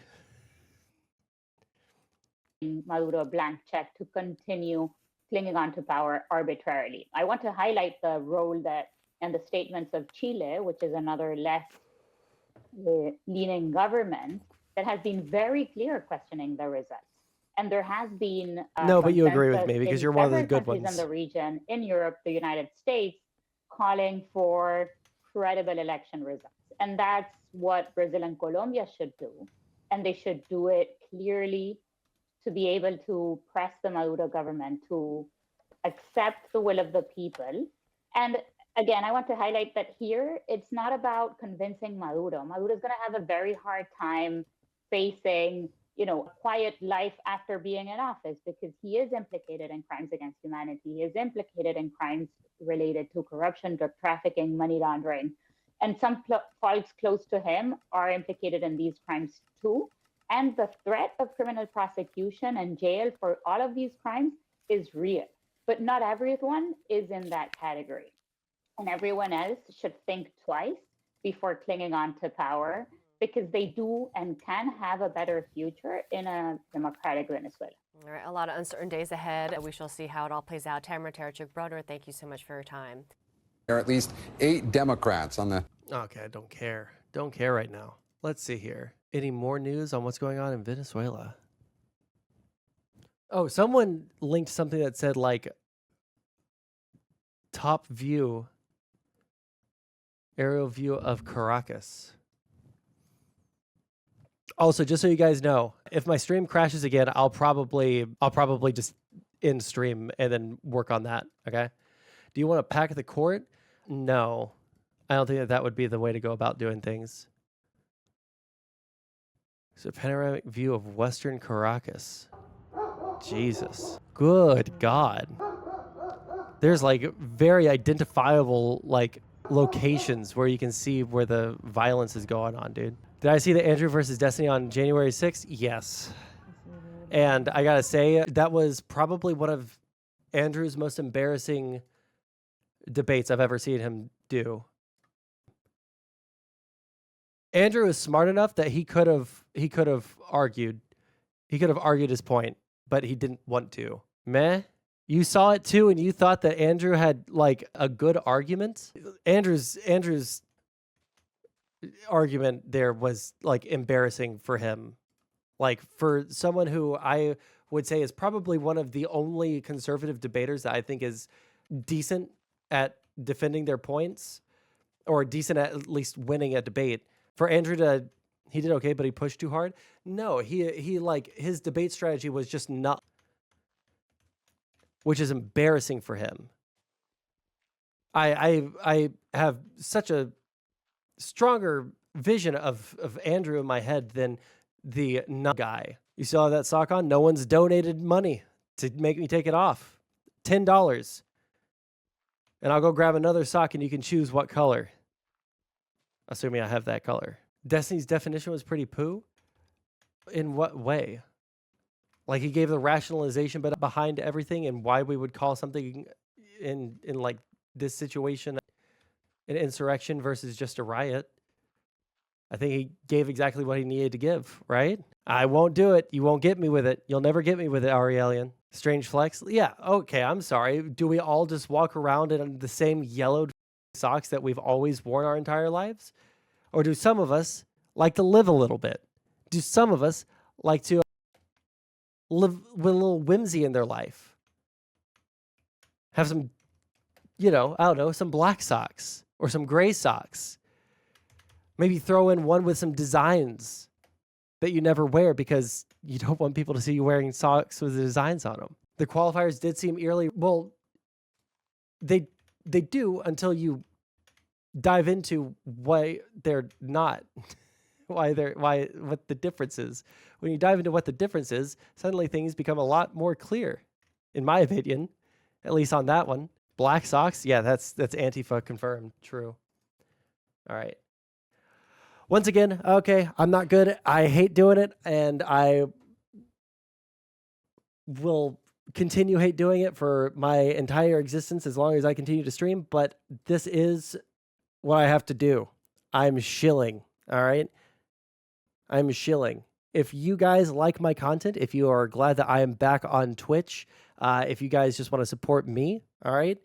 Use those Prime subs, use the donation link that should be linked somewhere. All right. Your boy is poor. He just moved across the entire country and is still looking for a job. So this is my only source of income. So if you guys want to help a brother out, please help a brother out. Use that donation link. Use the what do you call it? The sub feature. IRL with Stardust. Is she in DC? Is that public knowledge? No, I'm not in Seattle. I have no desire to even visit the West Coast, okay? Uh-oh. Thank you. Like, listen, you don't need to sweat. You'll never catch me on the West Coast unless I'm getting paid to go there. I have no desire to visit the West Coast. I don't feel like there's anything interesting to see over there. And that might be hard to hear for some people, all right? But it's true. There's just nothing going on over there unless you want to go on a hike, unless you want to go out into the wilderness and like see our national parks. You're not going to see, oh, you guys are big. What the are those things? Nope. Don't know what they are. Don't want to find out. Those are phantoms. I guess I just haven't played. The last time I got deep into Minecraft was when I was in high school, and that was the update where they introduced Enderman. That's the deep cut that I have. If you miss 3 days of sleep, they appear. Listen, I don't have I don't have sheep yet. I'm trying to work on that, but they won't let me because they're out there. Assholes. Wait, hold on. I can just def cringe, super cringe. Okay, Biden is talking about the thing for the Supreme Court he wants to do. Thank you, really. Thank you. Please. I have one thing of wool. Thank you, Mr. Ambassador. Mr. Ambassador, thanks for that introduction, and above all, for your friendship over the years. There's literally one word that comes to mind every time I think of Andy Young. The word's integrity, absolute integrity. And thank you to the Johnson family for carrying forward the legacy of a truly great president and first lady. Your mom was incredible as well. The same goes to Mark Upgrove, president of the LBJ Foundation. It's great to be back here. I thank you all and distinguished guests gathered here today. Look, I was in college at the University of Delaware in our early beginning years when I heard the news that President Kennedy had been assassinated. I remember exactly like anybody in my generation remembers exactly where they were sitting, standing, or walking. I was on the steps of one of the university halls called Hullion Hall at the university, listening on transistor radio with 3 other people. Seemed unbelievable. And then, later watching President Johnson help the nation find a way forward. In his first address after the tragedy, President Johnson said, and I quote, "Nothing could more eloquently honor President Kennedy's memory than the earliest passage of the Civil Rights Bill." That's what he said. As a kid coming up, I always admired President Johnson for his public service, whether it was a school teacher in South Texas, a master of the United States Senate, historic vice president. Giant cock. His philosophy was simple. In a great society, no one. Is it apocryphal or is it true? Is it like documented and absolutely true that Lyndon B. Johnson, when he was trying to intimidate someone, would just whip his dick out onto the desk? And it was so big, like people would just be like stunned, and then they would just do what he wanted them to do. Is that just apocryphal, or please tell me it's true? Because I want at least one based president, okay? Fox News, not stupid. Well, I haven't even watched this. No one should be left behind. He'd say, Trump is like subhumanly unintelligent. I don't understand how anybody ever supported him. I don't understand how people still support him. It is beyond me. Like, the more that I learn, the older I get, I'm supposed to get more conservative as I grow up, but I'm not. I'm becoming more liberal because the conservatives in my country are insane. Okay? There's not a single redeeming quality about Trump except for he's funny, which is not the sort of thing that I want in my president as their strongest quality. Okay? That's the only thing he has. It's time for us to come to see that every American gets a decent break and a fair chance to make good. And as Andy Young said, President Johnson met repeatedly with the civil rights leaders and built a coalition to bring that vision to life. And he did. He brought it to life. Over 50 years, the LBJ Foundation has convened this symposium to reflect one of the crowning achievements, the Civil Rights Act of 1964, a defining moment that has since opened doors of opportunities for all Americans, regardless of race, this isn't a fight that I can win. Gender identity, religion, national origin. Together with the Voting Rights Act and the Fair Housing Act, these 3 landmark laws he signed are remarkable in their scale and their scope. Taken together, these 3 acts have made this nation fundamentally more fair, fundamentally more just, and most importantly, fundamentally more consistent with our founding principles. For real. And we're a better nation because of them. We must be clear. Their work, our work, must be clear. It's not done. It's not done. We do not celebrate these laws as part of our past, but as critical components of our future. President Johnson understood what President Lincoln understood in his own time, that the courts would determine the scale and scope of our laws. Over 100 years after the Emancipation Proclamation, President Johnson vowed, in his words, to do this job that Lincoln started, by challenging the court to live up to its constitutional responsibility. He did that by nominating Thurgood Marshall as the first black justice of the Supreme Court, and by aggressively defending civil rights throughout the courts. But now, we live in a different era. In recent years, extreme opinions that the Supreme Court has handed down have undermined long-established civil rights principles and protections. 2013, the Supreme Court in Shelby County case gutted the Voting Rights Act, opening the floodgates to a wave of restrictive voting laws that have seen states across the country pass. In 2022, the court overruled Roe v. Wade and the right to choose that had been the law of the land for 50 years. 50 years.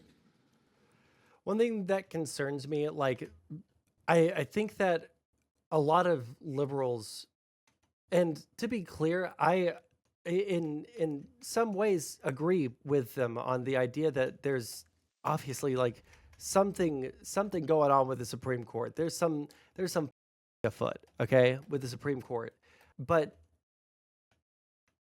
both because of like I think that like one of the major components of what it means to be a conservative is you base your, and I'm sorry, Doghouse, I'm talking shit on conservatives because my God, maybe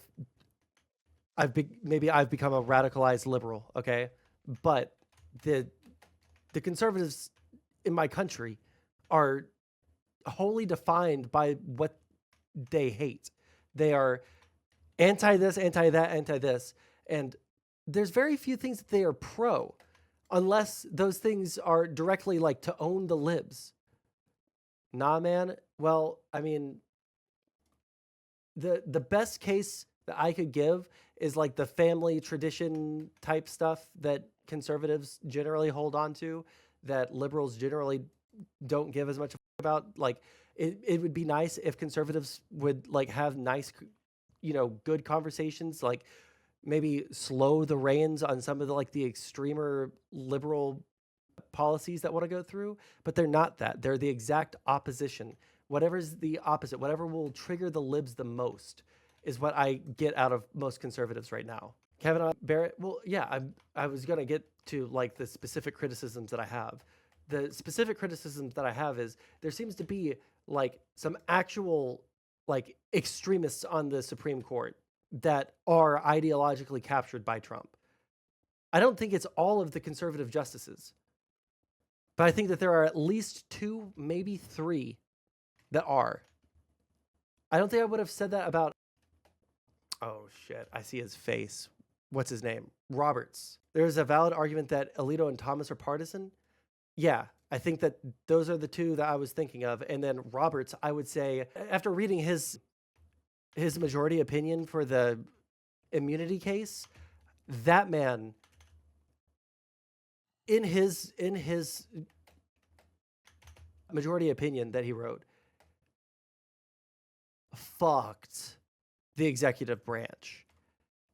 They gave them way too much, way more than even Trump was asking for. He asked for, criminal immunity, and they gave him more than he asked for. Aren't they all bought and paid for? No.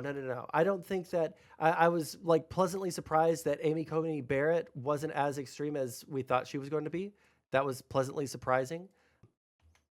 But like Alito and Thomas, bro, there is some really weird shit going on with them. Okay, some real weird shit going on with them, and the donors that they have, and the amount of money that they've gotten, and then like the fact that that money is also, for some reason, that them getting so much money from specific people did not play a role in them recusing themselves whatsoever from any cases that were related to those people. Like that's pretty bad, right? And again, like I'm moving from like trying to be as understanding of conservatives and trying to give more leeway in what they think, especially over the past couple of months.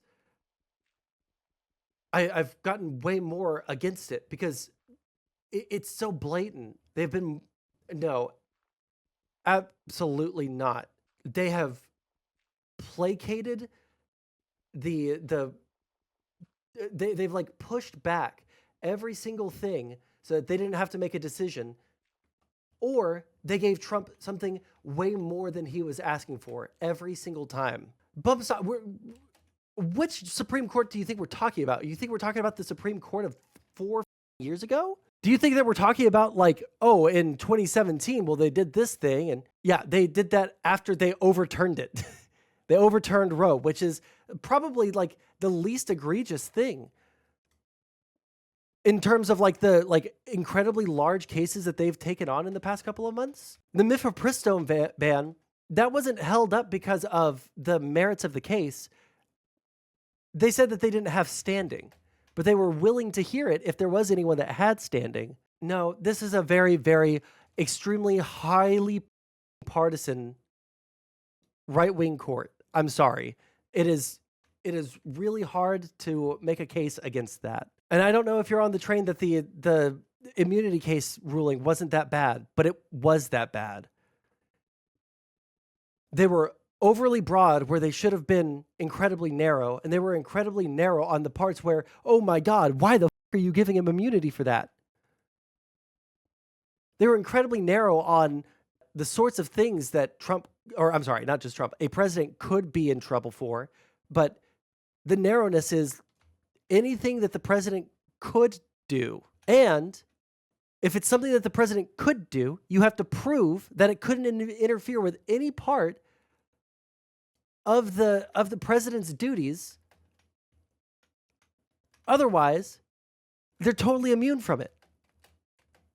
If making something criminal or illegal for the president would interfere with whatever function they were trying to do, and they can make that argument in court, and the Supreme Court upholds it, it is almost ollie oxen free. No, I mean, respectfully, listen, I'm not going to like soy out, scream at you. Listen, I got all that out last stream, okay? I only need that one example. They gave the president God powers. Chevron was also unbelievably bad. Decision of an official act cannot be based on what the act is, but what it does. I think that they should have been, I think that Amy Coney Barrett put it best in that the court went too far. Like, of course, everyone is in agreement that the president should be protected from some criminal liability, right? Or I'm sorry, I say criminal, some liability, whether it's criminal or civil, right? Civil, they're totally immune from. Criminal, there's probably got to be some amount of criminal liability that they are free from, which I don't think anyone ever contested. What they contested was that whatever Trump is arguing for here, right, that the president has to be convicted in the Senate first before they can ever be tried for criminal liability, like outside of the court. They didn't even go, they went further than that. They said they can't even be criminally prosecuted or impeached or anything if whatever act that they took could reasonably interfere with any aspect of the president's role as commander-in-chief. Unofficial acts. But what is an unofficial act? They don't lay out anything. They don't lay out anything. And unofficial acts done in the purview of the president still are granted at least, what was this specific word? Presumptive immunity. You're supposed to presume that they're immune from even those unofficial acts unless you can prove beyond a shadow of a doubt that this would not interfere with any aspect of the presidency. That bar is so unbelievably egregiously high. And you could use other evidence to show they committed said crime? No, actually, no, you can't. If it's done in his official capacity. So if the president does something in his official capacity, I don't know, like talk to someone in his cabinet, right? Talk to someone in his cabinet.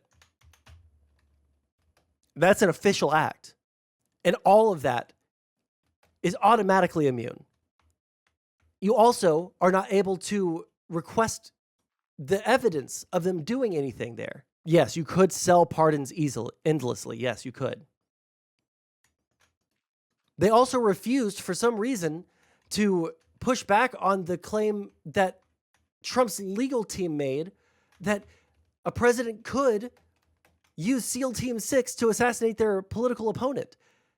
They were pretty clear on one aspect of the case that was definitely immune, but they were strangely silent on that one, even though it was mentioned in one of the dissenting opinions.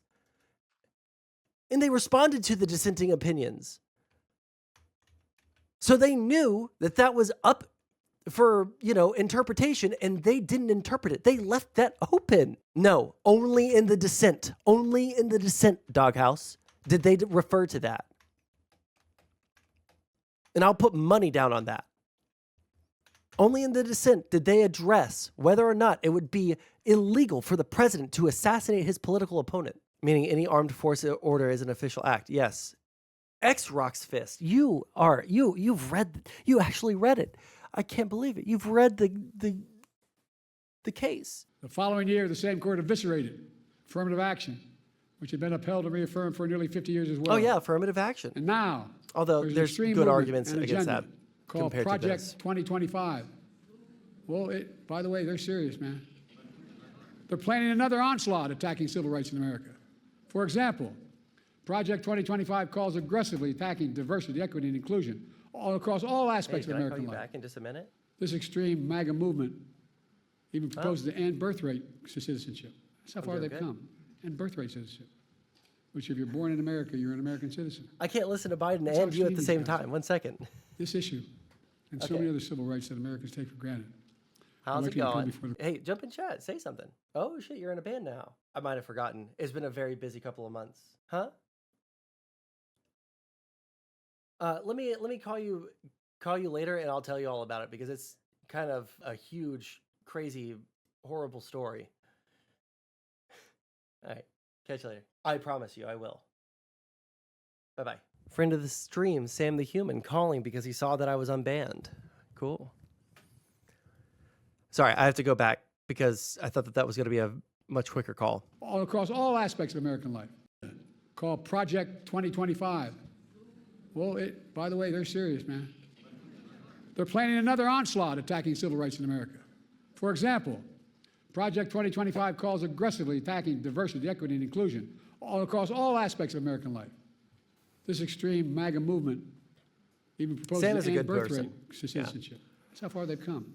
And birthright citizenship, which if you're born in America, you're an American citizen. That's He said birthright. This issue and so many other civil rights that Americans take for granted. I didn't mishear it? Yes, you did. I just heard him say birthright. This issue and so many other civil rights that Americans citizenship. That's how far they've come. The MAGA movement even proposes to end birthright citizenship. That's how far they've come. He said birthright. You know what he said. Which if you're born in America, you're an American citizen. That's how extreme these guys are. This issue and so many other civil rights that Americans take for granted are likely to come before the court in years to come. And most recently and most shockingly, the Supreme Court established in Trump versus the United States a dangerous precedent. They ruled, as you know, that the President of the United States has immunity for potential crimes he may have committed while in office. Immunity. This nation was founded on the principle there are no kings in America. Each of us is equal before the law. No one is above the law. And for all practical purposes, the court's decision almost certainly means that the president can violate their oath, flout our laws, and face no consequences. Here's what Justice Sotomayor, Supreme Court Justice, wrote in her dissent, and I quote, "Under the majority's reasoning, the president now will be insulated from criminal prosecution. Orders a Navy SEAL team seeks to assassinate a political rival. Immune. Organizes a military coup to hold on to power. Immune. Takes a bribe in exchange for a pardon. Immune. In every use of official power, the president is now a king above the law." Just what Justice Sotomayor wrote in her dissent.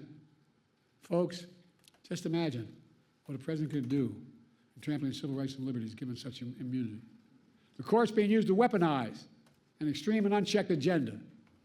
This decision is a total affront to the basic expectations we have for those who wield the power in this nation, that they are expected to be wholly accountable under the law.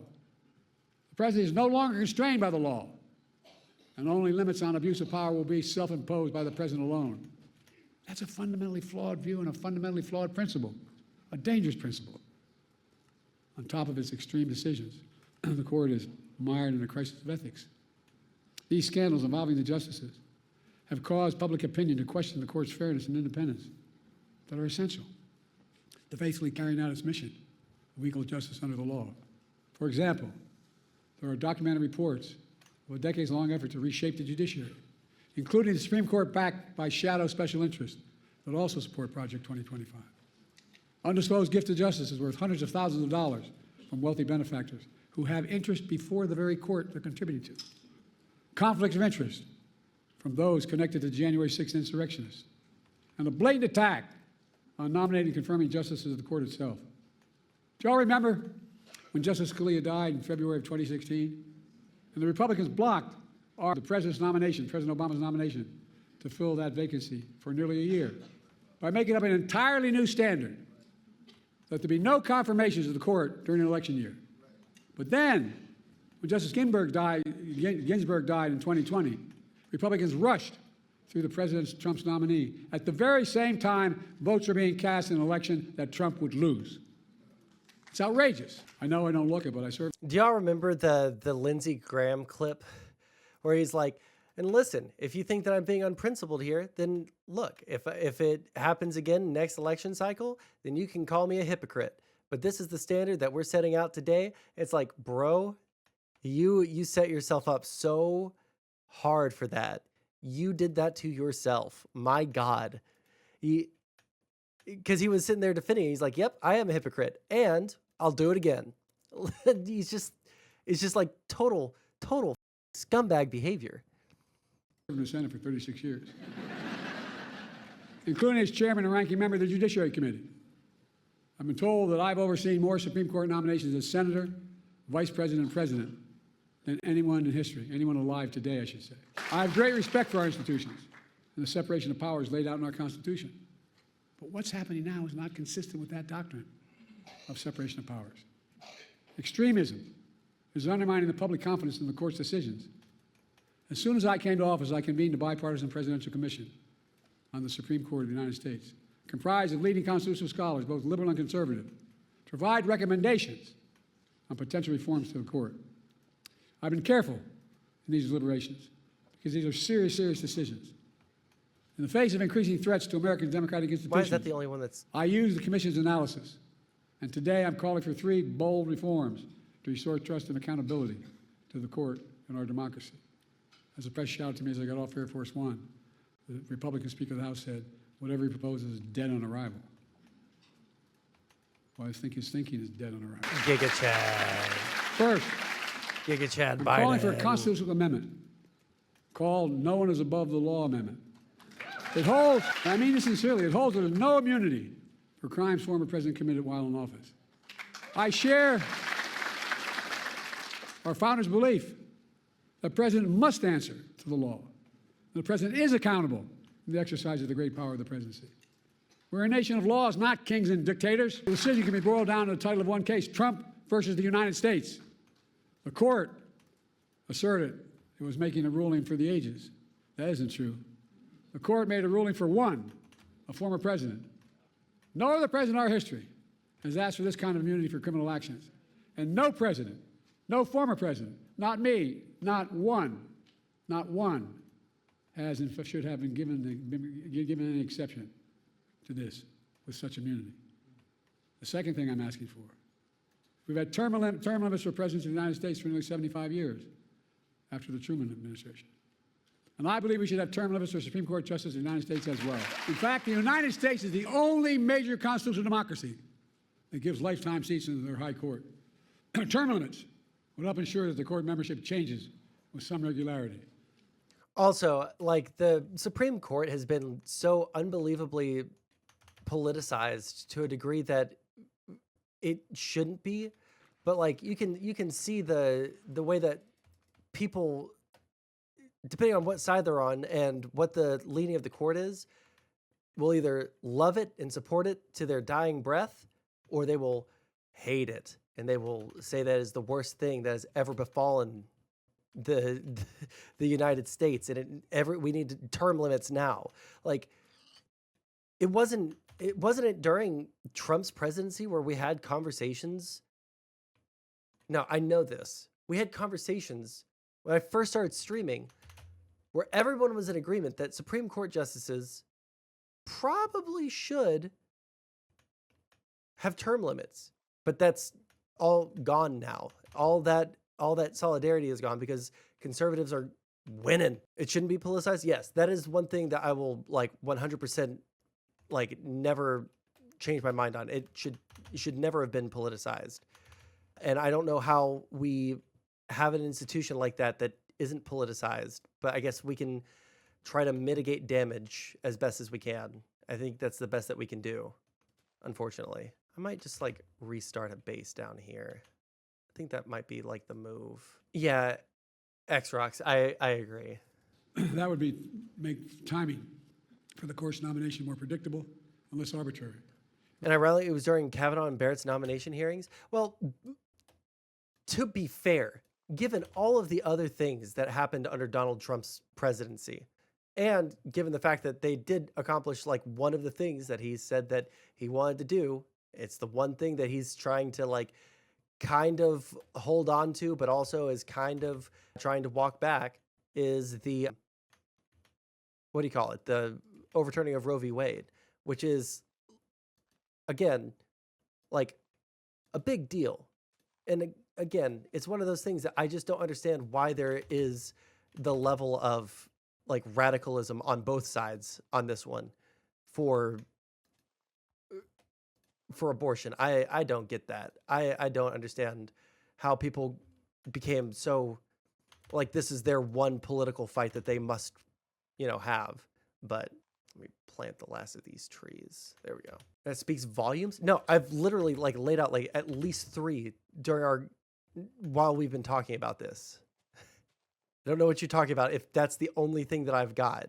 Like they overturned Chevron, which was the like foundational like Supreme Court decision that gave the administrative state as we know it its power. And conservatives have been trying for decades to upend anything to do with the administrative state, which everybody always wants something to be gone until they realize that it's probably doing something pretty important. It's probably something that has a function that we had there for a reason. There might be individual little parts of the administrative state that needed some tweaking or to be done away with, but to like completely upend the system is the same criticism I have of lefties. Like, yeah, we can sit here and we can, try and upend the entire system and try something completely new, or we could, just fix the small things, like fix individual issues rather than try to completely upend the system, which is also an argument that I make to conservatives now because they hate America too. Well, there was a more balanced court until 2020, Doghouse. There was a more balanced court. But one person resigned, another person died. No, 2 people died. The Republicans got to stack the court through trickery and deceit and lying. The Supreme Court is the way it is right now because of conservatives, because of your crew. They stole a Supreme Court justice, saying that they were setting a new standard, and then they broke that standard the literal next time it happened. There is no defense of that. Wait. No. This is true facts, 100% inarguable. Even the people that did it admit that they lied. Admit that they went back on what they said. I just talked about it. The what's his name? I can't remember his name. Lindsey Graham. Oh no, not this narrative? No, I'm talking about Lindsey Graham, who said, hey, listen, we're setting a new standard that if there is a Supreme Court justice that dies in an election year, then we're not going to confirm that person because the American people should decide. The literal next time a Supreme Court seat came up, guess what? They just took it. And he said, you can show me this video if in 2020 there's another situation like this. You can show me that I was, lying through my teeth, but I'm not lying through my teeth. And then he lied through his teeth. And then he was like, oh, well, you show me that clip and yeah, it is pretty bad, but what are you going to do? No, it's stealing a nomination. We have norms in this country. Our country is based off of norms. And if you decide to set a new norm and then you break it the next time so that you can consolidate as much power as you want, you are not you do not care about the values of our country. You care about consolidating power for your side. The Democrats did nothing like that, ever. The Republicans started that.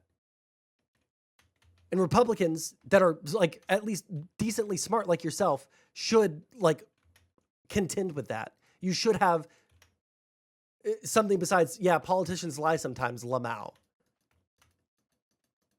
The reason the court is as politicized as it is right now is because of the precedent that the conservatives put down within the last 10 years, somehow creating a new norm. They were all saying that, Doghouse. Lindsey Graham, the turtle man, what's his name? The one that like keeps on having strokes on camera is one. What's his name? The guy from Kentucky, Mitch McConnell. Thank you. It's because politicians elect the Supreme Court justices. Yeah. But they said that the American people should choose in one instance when their guy was winning, and then when their guy was going to lose, they took it anyway. The norm is to confirm a president's Supreme Court justice speedily. They abdicated their congressional duty laid out in the Constitution because it would be better for their side to get more Supreme Court justices. The Republicans set the stage for all of the extremism the entire way. The entire way.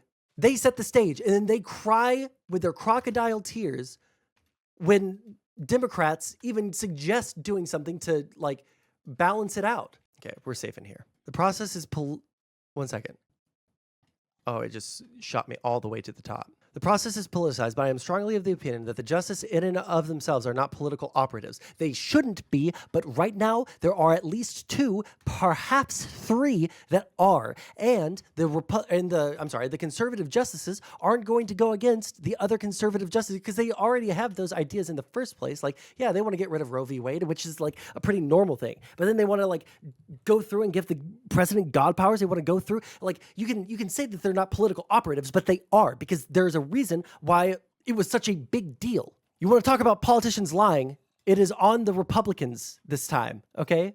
The Republicans did the lie. Yeah, she concurred. She disagreed with Robert's opinion, but guess what? They still allowed the president to have God powers. It's no consolation when they still put through the bad thing. Reduce the chance that any single presidency imposes undue influence in generations to come.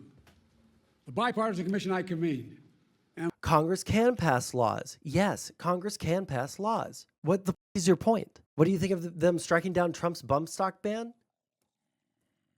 Probably pro Second Amendment. What answer do you want from me there? That is like the one criticism of Trump that I ever hear from conservatives is that he tried to ban bump stocks. That's the one conservative criticism of Trump I've ever heard in my life. And you're going to like use them disagreeing with Trump from the right as a point of proof that they're not like ideologically captured crazy conservative justices? God, how long does nighttime last in this stupid game? They're lockstep when it comes to doing things that he wants them to do, like give him total immunity, which is like, I'm sorry, I'm going to keep on harping on it because it is the most egregious legal thing that's happened in my lifetime. But anyways,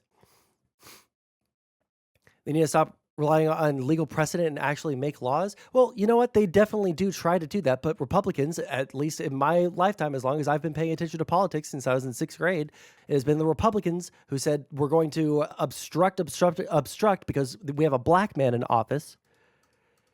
We're going to make him a one-term president, and we're not going to let anything go through. We can go through. We'll do this tomorrow, okay? We'll do this tomorrow, okay? We'll watch the video of Mitch McConnell saying we're going to basically make this president from the beginning of his term a lame duck president. We're going to do everything in our power to slow down the process so that this man cannot get anything through. And that was the beginning of the most extreme movement in my lifetime in the United States.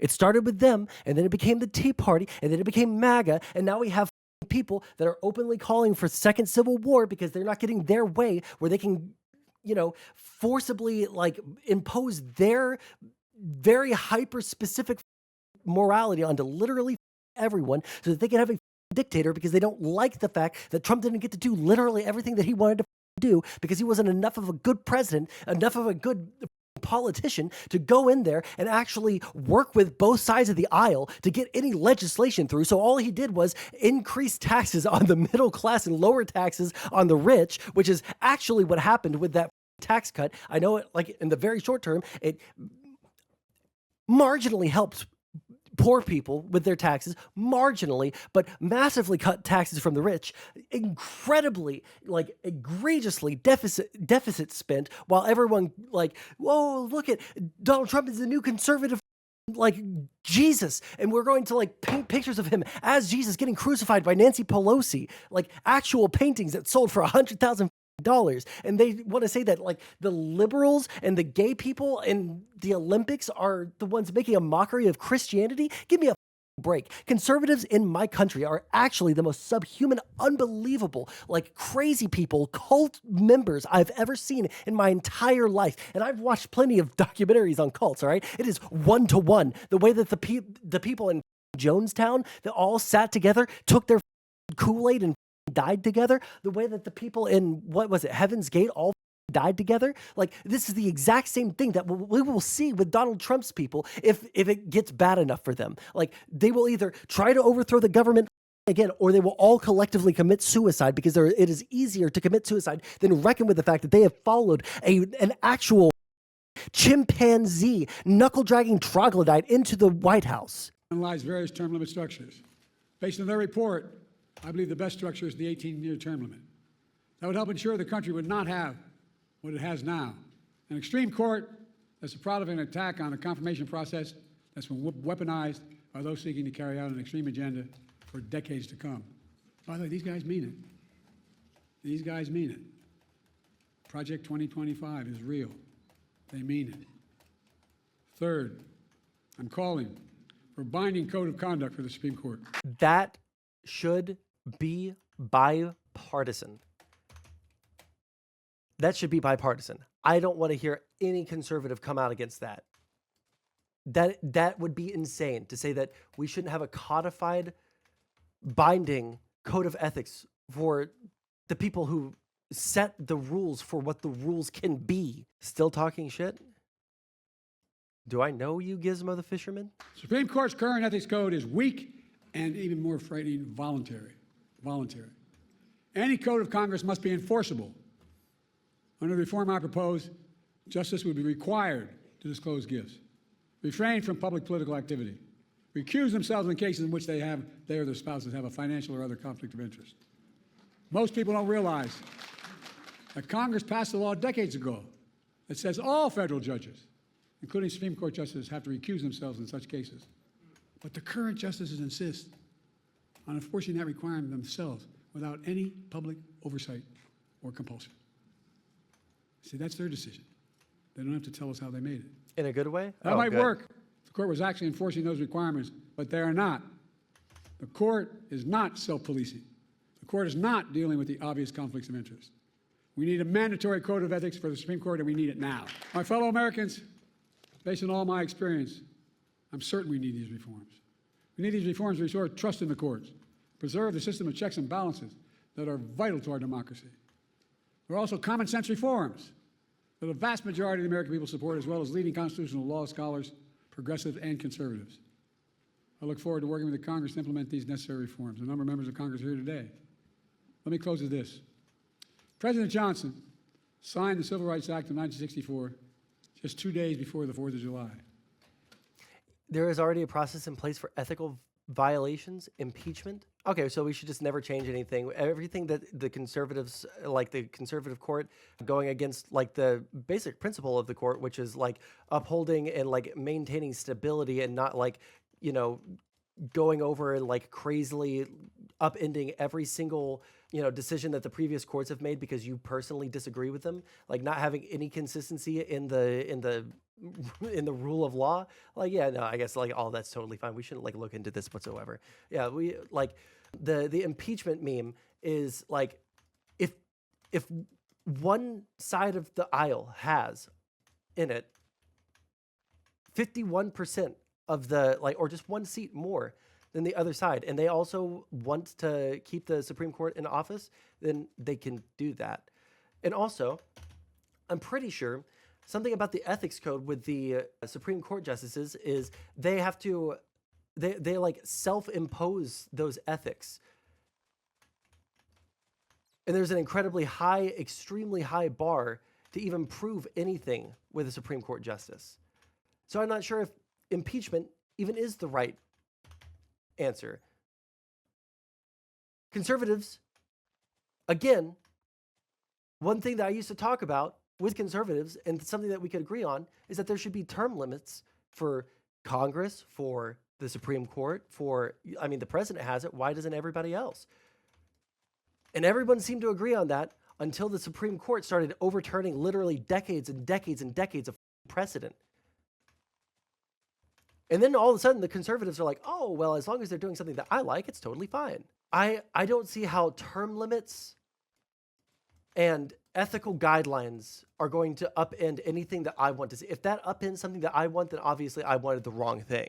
The fact that Clarence Thomas can take millions and millions of dollars of gifts and luxury vacations and shit like that from his conservative friends, and then still sit on the bench while deciding a court case involving his friends after they're like paying for like his mom's like end of care life and her house, and paying for his nephew's education and all of that shit, and he's getting, you know, multi-million-dollar vacations on yachts with the uber rich, and his wife is getting flown out while he's at work going on these same kinds of vacations, and they're living lives of crazy luxury, and he's on record saying that the amount of money that they get for being part of the Supreme Court is not nearly enough, and that like no one in their right mind would do it if there wasn't some other like way to, you know, entice them beyond just service to their country. Like, and we have no questions about that. We have no like worries about that. And like the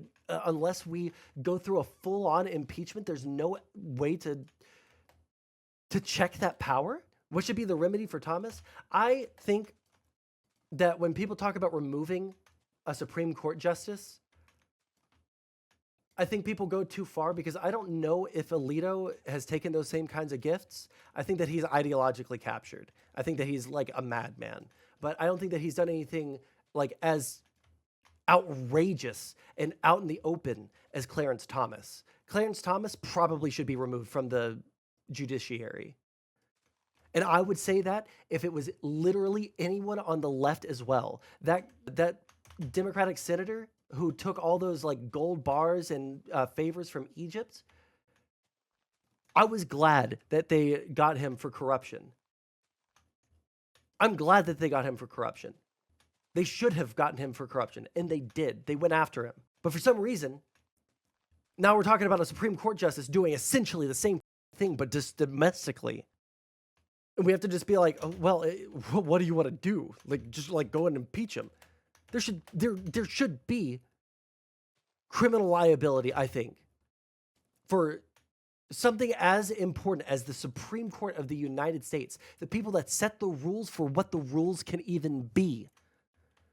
And you're taking money from big donors and taking in like being pals and all of this shit and sitting on court cases involving them off. Oh, so when was the last time we had an unbiased, unpolitical congressional hearing? Oh, so the impeachment thing was just a red herring? Like, you don't even believe in like being able to use the power of the impeaching to get rid of him? Sondsol is upset with congressional inaction. I'm upset with congressional inaction and corruption on the Supreme Court. It's actually, it's crazy. It's almost like people can be upset about multiple things at once. But I understand why Congress doesn't get anything done. It's because we have a historically divided America where all of these politicians, there's no agreement to be had. There's no agreement to be had. And so our Congress reflects the constituency. The Supreme Court doesn't. They're supposed to be above that, but they're not. They have shown themselves to not. But what are the consequences if they are not convicted in the Senate? They can hold the impeachment inquiry, but there is no like unless they remove them, vote to remove them. There should be the fear that something bad will happen to you if you decide to sell your soul to people who want you to do things in the United States. As an officer of the United States, why is this even controversial? An ethical violation is a pretty high claim because Congress is necessarily a partisan body. I don't think that that should be the venue for the Supreme Court. Not in that way. I don't know exactly how it should go. I'm not a constitutional scholar. I'm a dude who almost has his degree in political science. Almost. All right? But something has to change. And you guys saying that everything is actually like perfectly fine as it is right now, just like you're either lying to me, lying to yourself. I don't know who. Maybe you're not lying. You just like truly believe that everything is totally like peachy keen as it is right now with the Supreme Court. Do you people not have any ethical concerns about a Supreme Court justice essentially taking bribes? Not like if he had recused himself, it would be one thing, but he never even recused himself. The remedy is something that has not been enough to stop them from doing it because the ethical concerns are you know what? I just know that I'm right here. I actually don't have to argue with you guys about this. When I know that I'm right, when I know that ethical concerns should have maybe something easier to remedy than a full-on partisan case where the Republicans obviously have no, like, the Republican Party has no, what's the word I'm looking for? It's where you don't do something bad because it would be a bad thing for everybody else. Scruples. They have no scruples. They're unscrupulous. They will do whatever is in their best interest. Whereas like the Democrat Party, as like partisan as everything is right now in the United States, I will say the Democratic Party is miles above the Republican Party in terms of like holding themselves to account when something on their side is doing something bad. Case in point, just look at the guy that just got for being an unregistered foreign agent while being in the Senate, taking bribes while in the Senate. The Democrats will hold their own to account. It took three whole votes in Congress to remove George Santos, who lied about literally every single thing on his resume, who was stealing campaign funds to buy Prada bags and shoes for himself. It took the Conservative Party 3 votes. And it wasn't until after the Republicans found out that George Santos was a drag queen that the opinion started to shift. That's when the opinion started to shift, when they found out that he was a drag queen. That's what it took. How will we do it? Well, you know what? I don't know. Let's listen to the rest of this. He said in that bill signing, and I quote, "This is a proud triumph. Yet those who founded our country knew the freedom would be secure only if each generation fought to renew in largest meaning," end of quote. That's what I've tried to do throughout my career, inspired by the cause of civil rights. That's what got me involved initially. My state was a state that was segregated by law. We were one who, only reason we didn't fight in the side of the South, we couldn't get there. I'm serious. What motivated me to be a public defender. I like it when he says he's serious. County counsel. I didn't take him seriously until I had then. a good job with a big trial firm. And in Delaware, you have to study for the bar for 6 months before you're allowed to take it. And in the meantime, while I was studying for the bar, that's when Dr. King was assassinated. We're the only state in the nation, city in the nation, that had the military stationed on every corner with drawn bayonets for 10 months, insisting, because we had a very conservative Democratic governor. In those days, when the Democrats won, they could choose to be part of the Southern Governors or Northeast Governors Conference. They choose the Southern Governors Conference lots of times. But guess what? It got me engaged. I love how reading these biographies of me now that I knew I was going to run for president. I remember walking in to the public defender's office, which was part-time at the time, and asking for an application because I wanted to join the public defender's office. And he looked at me and said, Franny Kearns, he said, "Don't you work for Pickett, Warburton, Sanders?" I said, "Yeah." So why the hell would you want to do this? Not a joke. But I said, "Let me do it." I became a public defender. Folks, here's the deal. Because I got engaged like a lot of you do, whether you run for office or not. You get engaged and you want to change things. So I kept trying to change the Democratic Party in my state, which is very conservative. And then a group of people came to me, as my senator knows, Chris Coons, came to me and said, "Look, we want you to run for state senate." I said, I can't. I can't go to Dover all the time. I'm just starting a law firm. I'm a part-time public defender. And then they came back to me and said, "Why don't you run for the county council?" I said, "I can't." They said, "You stupid SOB, it's right across the street there." I'm serious. Meets only twice a week. So my sister, my best friend, managed my campaign. And we picked a district that we couldn't possibly win. No Democrat had ever won it. But my problem was I had my sister doing my campaign. And we won. Next thing I know, I was part of a group assigned as young senators, young elected officials, to try to bring the party around to get someone to run for the United States Senate. And I was put on a commission. When you're the young lawyer, you get to turn the lights on and off after every meeting. And so I remember going down to the Democratic convention off year in Dover, Delaware. And after the afternoon session, went back and I was in my room.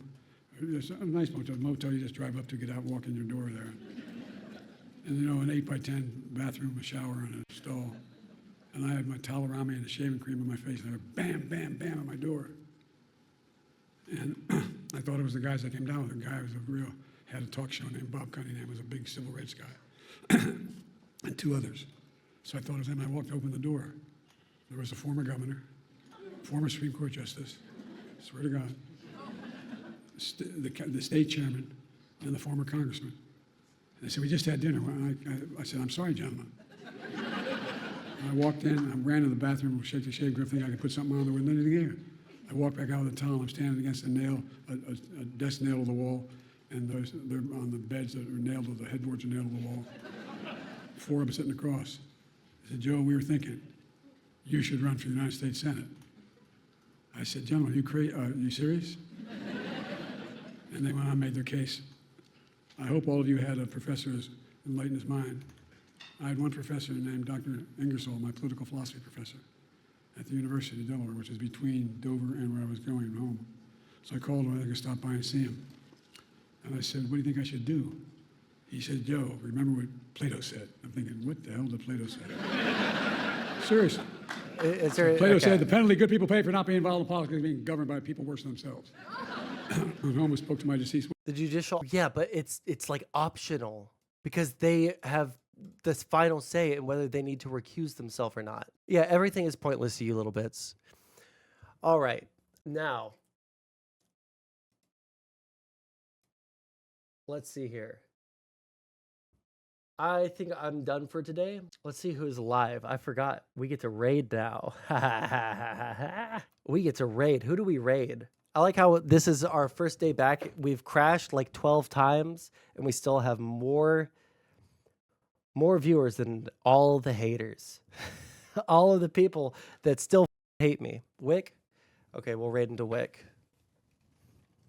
I love you guys very much. It's been fun. I'm glad that we're back on Twitch. I will probably stream again tomorrow. Raid Wick TV. Wait, what is his name on? It's Wick TV. Raid Wick TV. There we go. Man, the old raiding system. We love it. We love it. All right, come back tomorrow. I'll catch you guys then. All right. Love ya. And start to become less dependent.